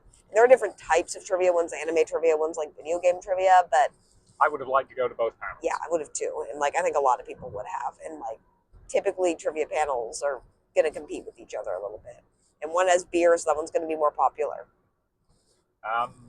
But it was a well done version of actually. It was. I got a whole 3 points. Nice. I should have got 4 points, but I forgot to say actually on one question. Yep. But yeah, I think the audience came in second on Yep. that one. Because the audience could obviously participate. And again, this was another trivia panel where I thought that like they pitched the questions at the right level. Because I knew for like the two animes that I knew, which were again Pokemon and Yu-Gi-Oh, because I'm basic.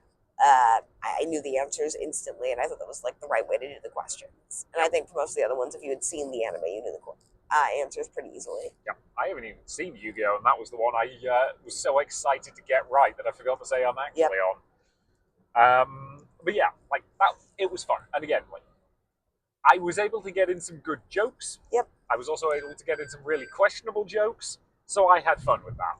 And yeah, the host, we warned the host in advance that we probably weren't going to be terribly good at actually trivia, and they were just like, that's awesome. So yeah. Yeah, they just appreciated us volunteering. Mm-hmm. So as a con on a Saturday, I do think this is the day when we probably have the best idea of numbers, just because it's Saturday is almost always the busiest day of the con. And I will say this con in particular, because some cons, Saturday has significantly more people than the other 2 days. This con, I think, has a lot more 3-day badges generally than they have 1-day badges. I think so, which I think is also pretty common for new cons, Yep. insofar as more people. If you're in, say, the Columbus Convention Center, you're going to get a lot of just business on Saturday from people who live in Columbus and are like, hey, I wonder what's on the convention center. Oh, an anime con? Yeah, I can go to that for a day. Whereas in Newark, you're more likely to get people who are actually actively traveling for it. And if you're actively traveling for it, well, you might as well go all 3 days. Yep. Which again, so I'm curious to know what your estimate for the numbers are, because I would be very surprised if they cracked 1,000. My guess is probably somewhere in the 600 to 700 range. I will say we were very bad at estimating. Like, I don't think we've ever gotten even that like much close. Like, I can certainly say, obviously, there's not like 20,000 people here. That would be very readily apparent. Yeah. It is something that's interesting because the space already kind of feels small for the amount of people, particularly because everyone wants to go to panels and stuff like that. So it's a bit difficult for me to know. Yeah. Because like I have read some of the room capacities, and some of them are like 200 people, which I don't think we've cracked in a lot of the rooms. No, like the room where the karaoke was happening, that's nominally a room that can handle 220 people. Like, I don't think we had more than 50 in it at any point. But yeah, that room also has a bunch of round tables set up. So like because it has tables that are rounded and you can like set stuff on, tables take up a lot of space. Yeah, that was a very weird choice for that room. I'm not sure why it's set up that way. That might just be like the tabling that was available from the hotel. Yeah. But yeah. So yeah, but it does feel like they're all. Here's the thing: I don't actually think they've capped out of the practical limit of what this hotel can handle. I just think they need to rejigger how they arrange stuff next year to handle it more efficiently. In particular, I think they need to, one, let you into panel rooms to kind of reduce that queuing and overcrowding. Two, what's currently the video games, as I said, needs to be like main events. Then change what's currently main events to panel room 1, and just have effectively an extra panel. Now, I don't actually know where that ends up with them putting the video game room, if I'm honest, because again, like there's just not that much space at this hotel, relatively speaking. So I'm not sure how you square that particular circle. I don't know what you think. I'm not really sure either. Sorry, I'm tired and sick, so I don't think I can answer that like logistical problem right now as well as you can. That is completely fair and valid. But yeah, so mostly I would say that I don't think they're using their space badly. I just think there are changes I would make next year if they're in the same venue. And I do think would help a little bit. Again, we just got a little bit unlucky with the weather at this particular con because the outdoor space at this con is really interesting and fun. And we did see a bunch of people outside, but it is pretty cold outside. It's been around the sort of 45-degree mark all day, so it's. Whereas I was going to say, unless you're in a particularly bulky costume, you probably didn't want to spend that long outside today. Whereas, if it was one of the weekends in April in Ohio that are boiling, you probably would have actually had quite a nice time outside. And it does feel like a hotel that's kind of cognizant of the fact that their outdoor space is going to be popular on nice weekends. There were some room parties going on tonight when we left, though, because I saw the trick if you want to attend room parties is just if somebody has their door cocked or slightly unlatched, that generally means you're allowed to go in. Like, obviously ask, but if you see a hotel door that's cocked or unlatched, particularly if they're playing loud music, that means it's a room party and you're probably welcome to come inside. I'm not going to touch that last line on the barge hole because this is a family-friendly podcast. So again, the people generally have been really good. Yep. It's mostly just, I think we were starting to get pretty frustrated by the end of the day with the queuing system. It causes a lot of anxiety, particularly if you're a disabled person, of just like the rules aren't consistent. Sometimes they did let people into rooms early, sometimes they did not. That also meant that sometimes panels started a few minutes early, just because the panelists were like, well, they let people into the room, so I might as well start, which is, I don't think really on the panelist, but it also is just kind of confusing generally, because you don't want to be arriving to a panel before it's even supposed to start and have the panel already start, which happened a couple times. Yeah, one panel we did get let into about 15 minutes early. Yeah. And because that one was directly opposite Cosplay Masquerade, they were explicitly told don't start early because there is a massive, ridiculous logjam in the corridor, so people who want to go to this panel probably are having trouble getting to you. Yep. And yeah, again, that's not on the panelists. That's just on the fact that there were too many people trying to crowd into that space. Yep. Basically, and you did overhear that some people had just got flat turned away from the cosplay show because that room was just at capacity. Which I do think happened to one or two events, but for the most part, it was just a bunch of events where a lot of people were just queuing in the corridor because they could. Yeah. And again, I don't want to say things I overheard out of context as necessarily anyone's views, because I think we also heard some vendors complaining about how they weren't selling enough stuff. I don't know how common that is. It is a first-year con, so. Yeah, I do definitely feel like at some cons the panels feel like an afterthought. The vendors hall seems like it's got all the attention. This year, I don't feel like the vendors hall's ever been particularly busy. Because everybody's been over in the panels. Yeah. Which again, that's not on the con. That's just a case of the panels are the thing that people are there for at this convention, which I do find interesting. Yeah, I do. I haven't been to a con that's been so panel focused in a while. There's Colossus, which I think panels are full at Colossus, but that's just because everything is full at Colossus. Yeah. Whereas here, it seems like people are really interested in the panels above anything else, which is an interesting one. Yeah, as people who are also very interested in panels, and that's usually our favorite things about cons, that's lovely to see. And again, I do like full panel rooms. A lot of very participatory panels, which we love, work really well if you have a full panel room. Oh, yeah.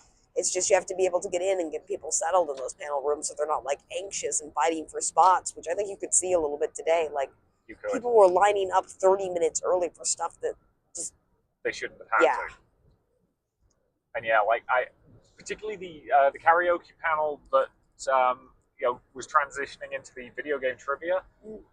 We were at the back of that, and I did sing. In fact, I was the penultimate person to sing. You did a great job. Yep, just to give you an indication of how long the time lag was. We got there 45 minutes after the panel started. I signed up almost immediately to sing a song, and it was 2 hours later when I actually got to sing. And that's not on the host. That's a lot of people wanted to sing and volunteered, so there was a long list of people to get to before we got to me. Fine. Again, absolutely love that to see that. I would rather the panel had a lot of people who wanted to participate than awkwardly begging people to come up. But there was some people who turned up, I don't know, an hour and a half into the karaoke panel, watched it, had fun, cheered, clapped, did all the stuff you should do as audience members, and wanted to stay for the next panel, and got kicked out of the room.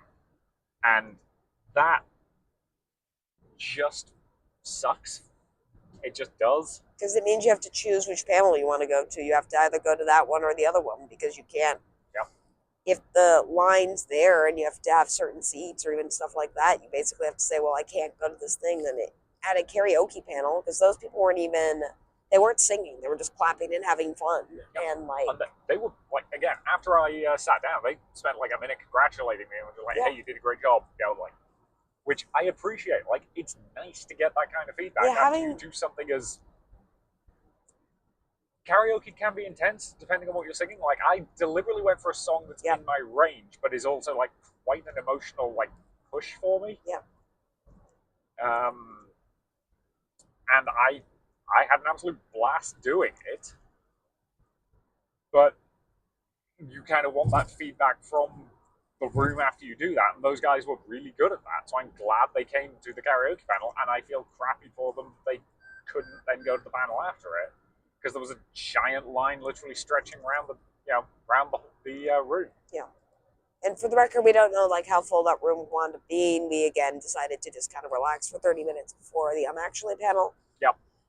But it is just one of those things where it's just like, I get a little bit the impetus of like not wanting people to like camp in panel rooms and stay on the back of their phones to make sure that they get a good seat. But like, I really don't think that happens that often. Most of the time when I see people come into panel rooms early, it's because they want to be in the previous panel room. Yeah. And again, it was pretty inconsistent at this con because the Actually panel did have a couple people who were in accessible seating, which I think is key, who did get to stay for the previous panel in the room, which is awesome. They should just let everyone have that opportunity. Yeah, I would agree. So yeah, and at that point we got in the car and we headed home because it's, oh god, it's 20 to 1 in the morning. Yep. Should probably stop recording. So this is an hour long. Well, it's already an hour long. It's already an hour long. Like 3 hours long. If we can keep this entire podcast under 2 hours, I'll be happy.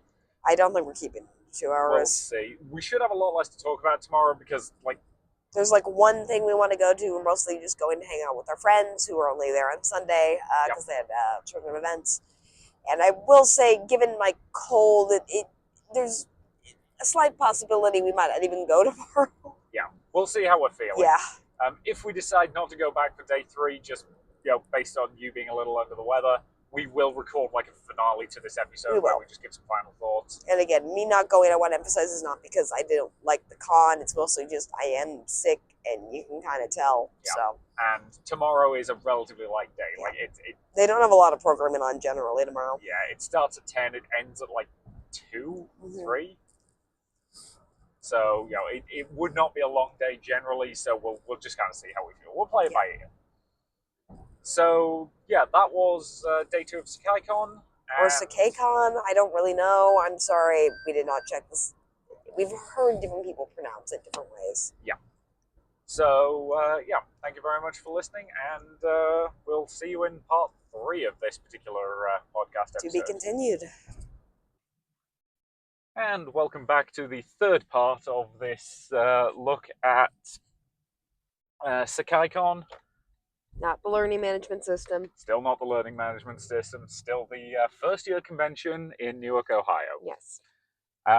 So we did, in fact, go back for day 3. We weren't too sure last night if we were going to. I am feeling better-ish. Yep, you're improving. Yeah. But we're very tired. Yeah. But today was a light day. We knew going in there wasn't a lot on the schedule that interested us. Specifically, today we went to one panel, which was a 2-hour panel. Hung out with some friends in the vendors hall, and those were pretty much the only 2 things we kind of did. I think they might still be finishing up closing right now. Yeah, I think closing's just started. Well, there weren't that many things on the schedule today anyway. Yeah. So We have not tapped particularly early relative to when the con itself is actually ending, so I do not feel like we're missing out too much. No. So specifically today we did the, what was it officially called? Gotta Love 'Em All, Pokemon something or other panel? Yeah. Which was a panel about people's favorite Pokemon. Yep. That was really quite well run. I had fun at that panel. So the basic premise of this was it started, this was actually a 2-hour panel. The first hour or so was mostly the presenter talking about like data that she's collected on like different people's favorite Pokemon, and talk about kind of data analysis and that kind of stuff, which was interesting. Yeah.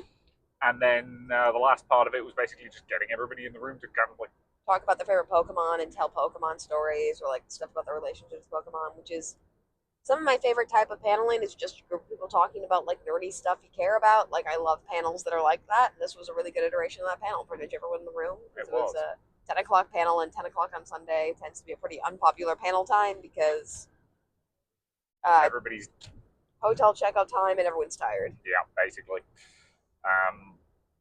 And again, so it didn't have a ridiculously high turnout, but it had about the turnout you want for a panel like that. Yeah. Everybody had the opportunity, or everybody who wanted to, I should say, had the opportunity to speak and talk about their favorite Pokemon. I got to tell some story about Jolteon. You got to tell a couple stories from my childhood playing Pokemon and stuff like that. Yep. We talked about a story and like how spawns are special to us, and other people told like their stories about Pokemon. Somebody called their mom at one point during the panel to ask her favorite Pokemon, which was hilarious. That was great because she said, or they, I'm going to say they because I don't know their pronouns.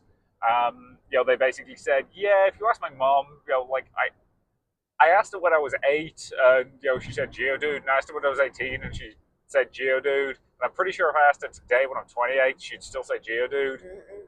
So she called up her mom in the middle of the or they called up their mom in the middle of the panel, and their mom still says Geodude. Yep. Just they think Geodude's neat. That's pretty cool. Yep. So it was a low key Sunday. It was a good panel for a Sunday, is what I will say. Like I enjoyed it. I did too, and again, I like those moments on Sundays at cons because Sunday is the day, just because con's mostly done. Everyone's kind of a little bit more comfortable in the space where you can have moments like that where it's just a bunch of people hanging out in a room telling stories. Yeah. And that's one of the beauties of cons for me, is when you get those moments of people just in rooms telling stories. It gives me the warm fuzzies. Yeah. It's the same way that you and I were actually commenting on this briefly while we were walking around the convention. I get the same feeling at karaoke panels. Yep. Because I love it. I love seeing people who are a bit nervous to talk or sing or get the confidence to kind of come up and know what they say is going to be a bit awkward or a bit weird or it's not going to be perfect, or their voice isn't good enough and all that stuff. I just do it anyway because they know they're in a space where they can safely do that. They know they're not going to get mocked. They're not going to get shamed. People are just going to be like, "You did it, fantastic job," and that's one thing I do really love about conventions.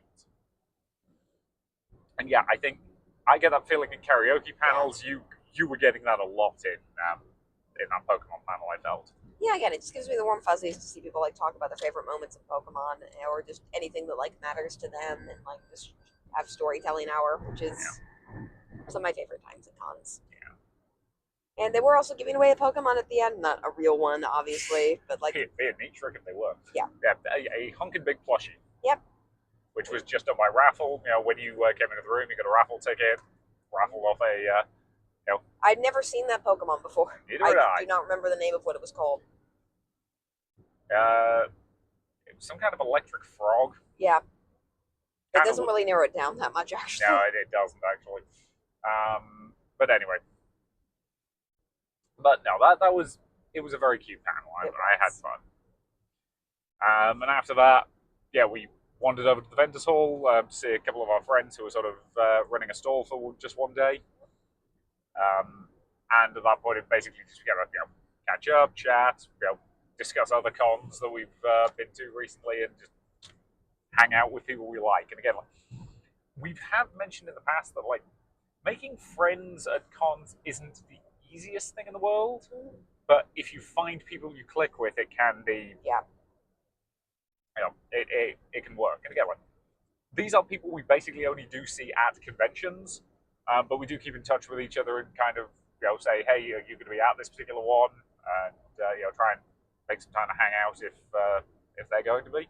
Yeah, and it's pretty awesome to see because they also go to a lot of conventions and sometimes like compare notes at conventions. So I hope we can have them as guests on the podcast one day. I would like that. Out. The main problem is we record it in our car and they live like an hour and a half away from us. No, if there's ever a con, a new Concord, we can drop them off at home or something. Yeah. I don't know. But we did see some people this weekend who did remember us from other cons and talked to us about it, which was fun. Yep. Which again, if you go to a lot of conventions in Ohio, like we do, you will start to see a few familiar faces, and it's nice. It really is. It's a lot of fun. Like again, we on one particular day, somebody came up to us and asked us if we were at a particular convention. No, so specifically what they asked us was whether or not we'd got around to watching Spy Family yet. Yep. And the reason for that is we did a convention a little while ago where one of the panels we went to was Rate My Waifu panel, where it's just people were assigned random waifu and have to debate, and both of us are good at the type of BS you need to do. That's not cursing. That's not cursing. To do that because I just made up a bunch of stuff about guns because the one thing I even knew about my character is that they had a gun. Yep, and I've not seen Spy Family, I know very little about it, but I was attempting to defend your from Spy Family as the best waifu, despite having not seen it. And again, this was the entire concept of the panel.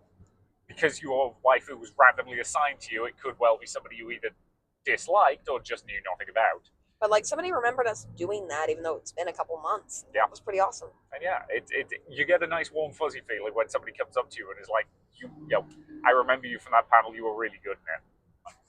And we like to think we are good panel guests in that regard. We are memorable. We are fun. Well, that's the thing that I think cons need to remember as we think about people waiting in lines outside of panels, people not wanting to go to panels. Guests for panels are just as important as panelists, particularly for the smaller interactive panels. Yep. You need guests at panels to make the panels work. You also need them there to be, I guess, crowd synced so the rest of the population's not overrun. So you want people in panels interacting in this particular way. So you want to make panels accessible to as many people who want to go. Yeah. And again, I think ultimately, having now been through 3 days of this particular convention, I would describe it as a solid first year con, based on some rumor mill stuff we overheard. Apparently they made money. Yep. They got the ticket sales that they needed. That we're probably going to get another one of these next year. And I'm happy about that. I want there to be more cons. There are just a few things I would change. Mostly related to reduce the queuing. Doesn't need to happen for most of those panels. And rejigger how you're using the space. Yeah. But again, a lot of that comes from time and experience. Yeah. And with the first year con, first year cons do make mistakes, but you want first year cons to continue existing. So I want there to be more cons, and for there to be more cons, there inevitably have to be more first year cons. Exactly. Was this a perfect weekend? No. But we had fun, and I think we'd probably go back. Yeah, the vibes were great there. Yeah. I love the people.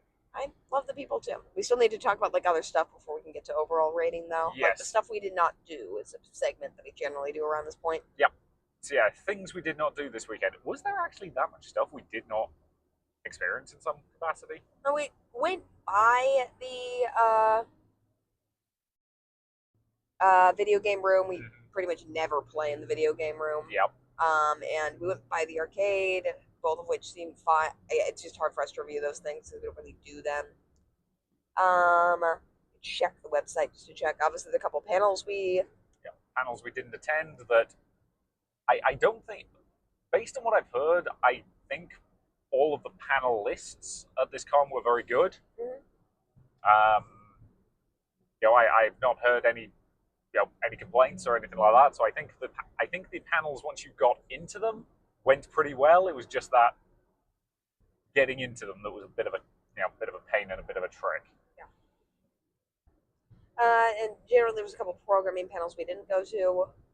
This con, excuse me, had the cosplay contest we talked about a little bit late yesterday. We didn't even try getting into that just because it was so popular. Yep. And there's also a lot of cons are doing this now where they have like a featured drag performer in a drag show or a drag competition. We respect drag as an art form. It's just kind of boring for us personally to watch, so we don't really go to them a lot. But it's cool that they had that. Yep. Again, it's under the heading of this is not my thing, but you do you. Yeah. Fill your boots, have fun, and based on the amount of cheering that was coming out of that room, people were having fun. Yeah. A couple concerts also. We don't typically go to concerts at cons. So yeah, the K-pop, J-pop dance competition, which is I think a separate competition from the cosplay competition where you K-pop or J-pop dance, which is cool. Yep. Master Hands concert, which is a Nintendo-themed nerdcore new metal band, is how they phrased it. I mean, in all honesty, that sounds pretty cool. Yeah. I think, wasn't that the guy who ran one of the panels we were at yesterday? Wasn't that the Jeopardy panel? I think he said I think he said something about like throwing his voice out during that panel, despite the fact he had to perform on stage alone. So I think that might be him. One thing we don't normally talk about at cons that we probably should start talking about is the photo shoot in meetup groups, because we don't tend to go to those a lot. Yeah, that's true. So those are particularly popular at anime and fandom conventions, because that will be a chance for people who are dressed as characters from a certain property to all get together and do big photo shoots together. So at Fan Expo a couple of weeks back, they had a bunch of those. Yep. And a lot of them were themed around the guests that they had at the con. This convention didn't have a specific theme. First year cons frequently don't. Because it doesn't really make a lot of sense to have a theme for your first year. Yep. It's not on them. Yep. So they just had a bunch of various meetups throughout the weekend. Yeah, I will say that's some interesting ones. So, like, in addition to having like ones for like on My Hero Academia and stuff like that, they had just a book cosplay meetup where if you were just role playing as a character from a book, you could meet up with other people who like books, which I think is pretty cool. Cool. Because I do like it when they don't.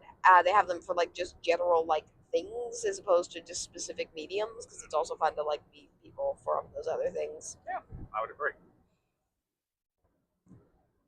Yeah, we've seen various sort of interesting cosplay meetup groups previously, and again, frequently if you get multiple people who are cosplaying something from the same fandom and they just bump into each other in a corridor, there will be a exchange of photos because it's just fun. Like one event a couple of year ago or so now, we were dressed as Phantom and Christine, and by pure random chance, we bumped into another Phantom and Christine.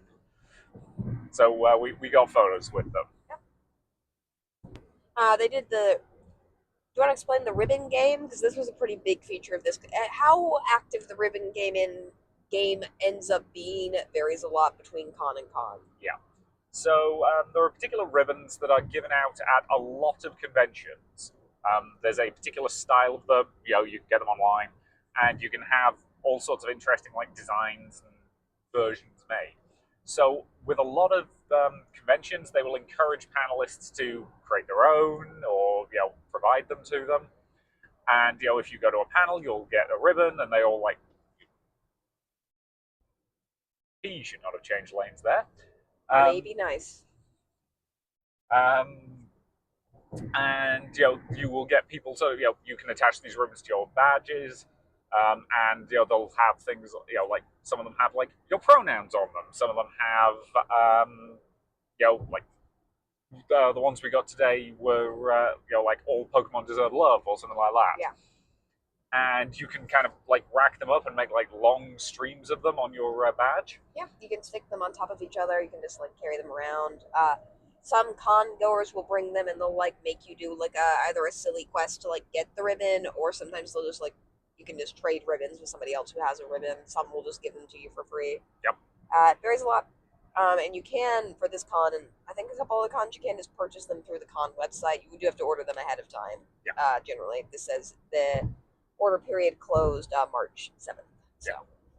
Which, again, I'm assuming that basically is just you order them and then they have them produced. And if you don't give them all away, presumably you can send them to another con to also get them produced. But they're popular. People do like to kind of play the ribbon game and go around and trade ribbons, and it is fun to kind of collect ribbons across various cons. Yeah, we have acquired quite the a reasonable collection over the course of a number of cons, and we have plans for them eventually once we collect enough. We're not going to spoil what those plans are, but we'll see if we ever manage to get around to that. Yeah. But they did have a dedicated sort of like ribbon game space, which was basically just a desk in a room that you kind of had to pass through to get from one part of the con to the other. But it was nice that they had that. Was there anything else in particular? Those were the main things. Again, we obviously can't go to every panel and review it, so yeah. There are a couple paneling groups that did a lot of panels. They had some guests who I do not know, and Yatko, sorry, I'm very bad with names, who was a voice actor, and Christian McGuire, who was also a voice actor. So they were there, and they were doing Q&A panels today. We did not go to either of them. Yeah. Again, I don't think we're familiar with either of their work. Not a knock on them personally, just again, we don't actually watch anime, despite going to a lot of anime cons. Yes. But it is always nice to just hear people passionate about the things that they love. Which is one of the reasons we love conventions so much. So I think that was pretty much everything at SekaiCon. So we now normally do favorite con memories from the Yep. weekend. I did actually really enjoy sharing a couple of stories with that Pokemon panel this morning. That was fun. That's my one. You can't take that one. Okay, you can have that one. In which case, I will go for. I actually really enjoyed singing at the karaoke panel. Like, it took quite a while to get to me, and I was like the penultimate person. But I got to sing a song that I would not get to sing anywhere except at a convention, because normally if you're doing karaoke and you want to do something a bit nerdy, you're going to get judged for it if it's just in a random bar. Whereas at a convention, like, we had people doing like theme songs from various anime and all sorts of other bits and bobs. So the fact that I could do a 40k themed song, and they gave me like 30 seconds at the start to just explain the context of what I was about to sing. I don't know if I was technically supposed to do that, but I did, and they didn't even attempt to cut me off. So I appreciated that. That was a lot of fun. I'm trying to think what else. I did actually quite enjoy the actually panel. Like, I sucked, but I sucked in a way that was entertaining, and I'm cognizant of that fact. And sometimes you need, again, here's the thing. 90% of British humor is about making ourselves the butt of the joke. Yep. It's one of the reasons why the American version of Taskmaster failed, was because American comedians aren't very good at making themselves the butt of the joke, and that's kind of where 90% of the humor of Taskmaster comes from. So I'm actually very good at a convention at being the butt of the joke and kind of sucking in a way that's funny for everybody else.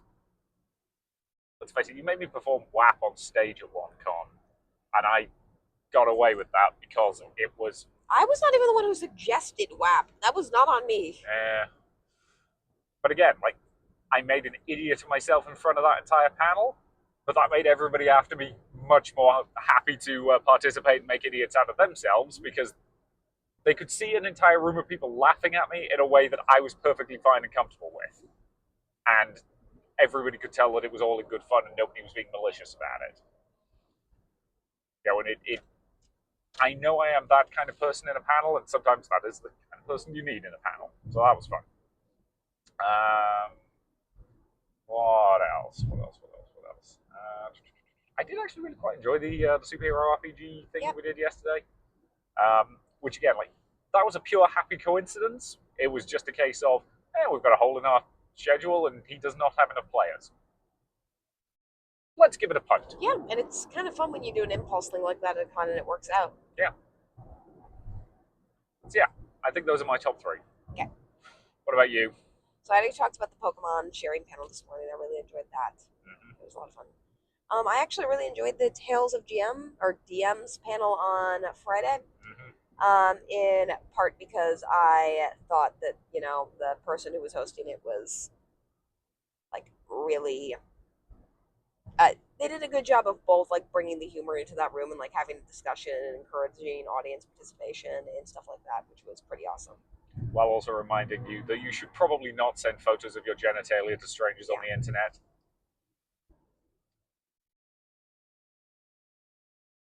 And I also really liked the superhero game we played, but I'll pick a different one. I actually thought the like game show panel we went to, SekaiCon game show with Kick Punch, QWOP. I don't know why they're called that, but that's what the name on the schedule says. I'm sure there's some story behind it. I'll explain it to you later. Of course you will. Think it's not safe for work? No, it actually is. Okay. I thought that was a really good iteration of that particular panel. Oh, actually, the other one I wanted to include that, because I was mentally making my list in my head, and then you went first, so you know.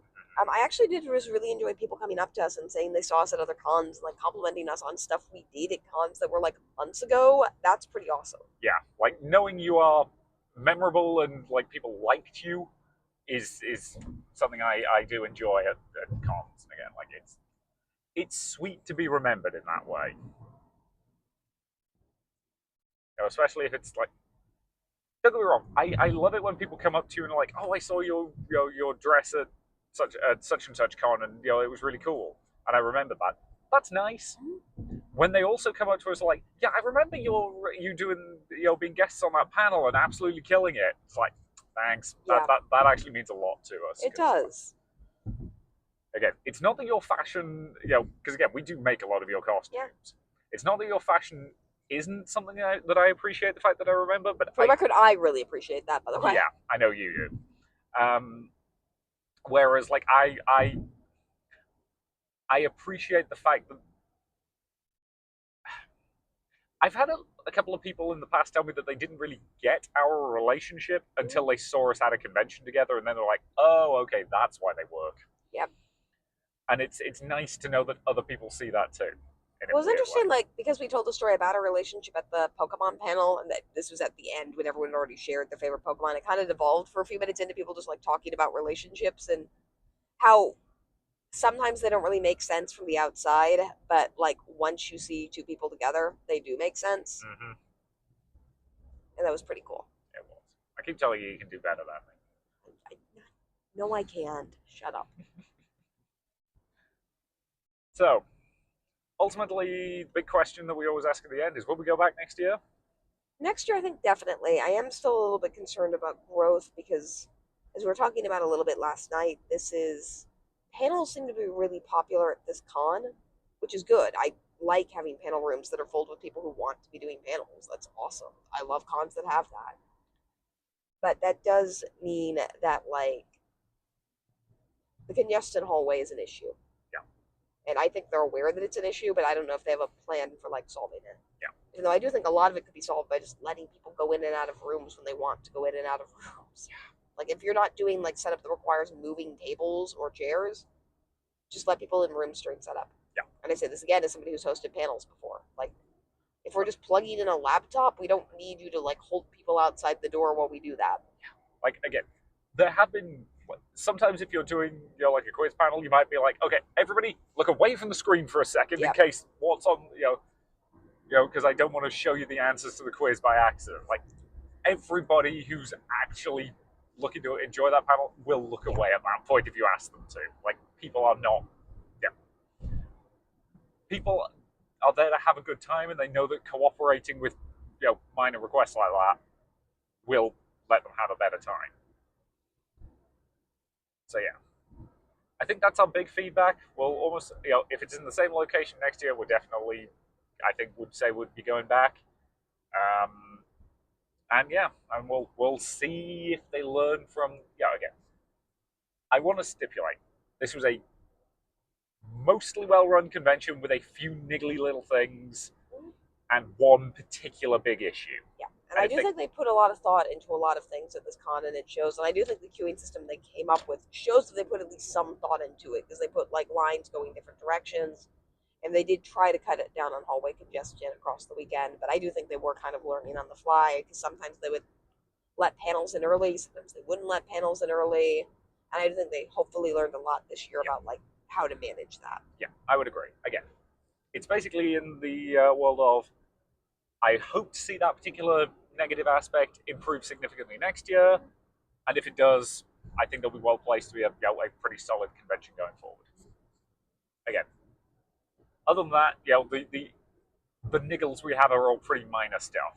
Like most of it isn't stuff that's terribly hard to fix, relatively speaking. Like include the board game rooms events on the main schedule. Yep. That'd be nice to see, and little things like that. Yeah. Also, just a tip for panelists, if you're listening, just try to start at your start time. I know it's tempting to start a few minutes early when they let people into the room early, but as somebody who teaches, those first few minutes before you teach class are kind of awkward. When you're just kind of sitting there, you can maybe come up with like questions to ask people if you want to, just for kind of fun before the panel, but don't start before start time because some people might have been in another panel across the hall or something like that and be running late. Like, again, just be mindful of your audience and the situation. Yeah. Other than that, I think this was a very solid first year con, and I do think it was also a very realistic first year con because I think the biggest mistake first year cons tend to make is they tend to like overestimate what they can do. Yes. This con did not do that. Yeah, they had the right size venue for the number of people they had. They, by the sound of it, they made money, so they handled that well. And I hope to see them back next year. I do too. So this was the con couple for SekaiCon. I'm sorry if we've been pronouncing that wrong all weekend. We probably should have gone to opening. It's fine. Yeah, it's fine. Next week, hopefully, I'll be slightly better. Yep, and we're back on the furry con game as we are going to Anthro, Ohio next week, I believe. Columbus, and this is actually the first event we're holding or this year that's been in the Columbus Convention Center. Yep. It's on the hotel side, so it's not really in the convention center, but we'll talk more about that space and why we love it next week. Yep. So thank you very much for listening, and we may well see you next week for our look at Anthro, Ohio.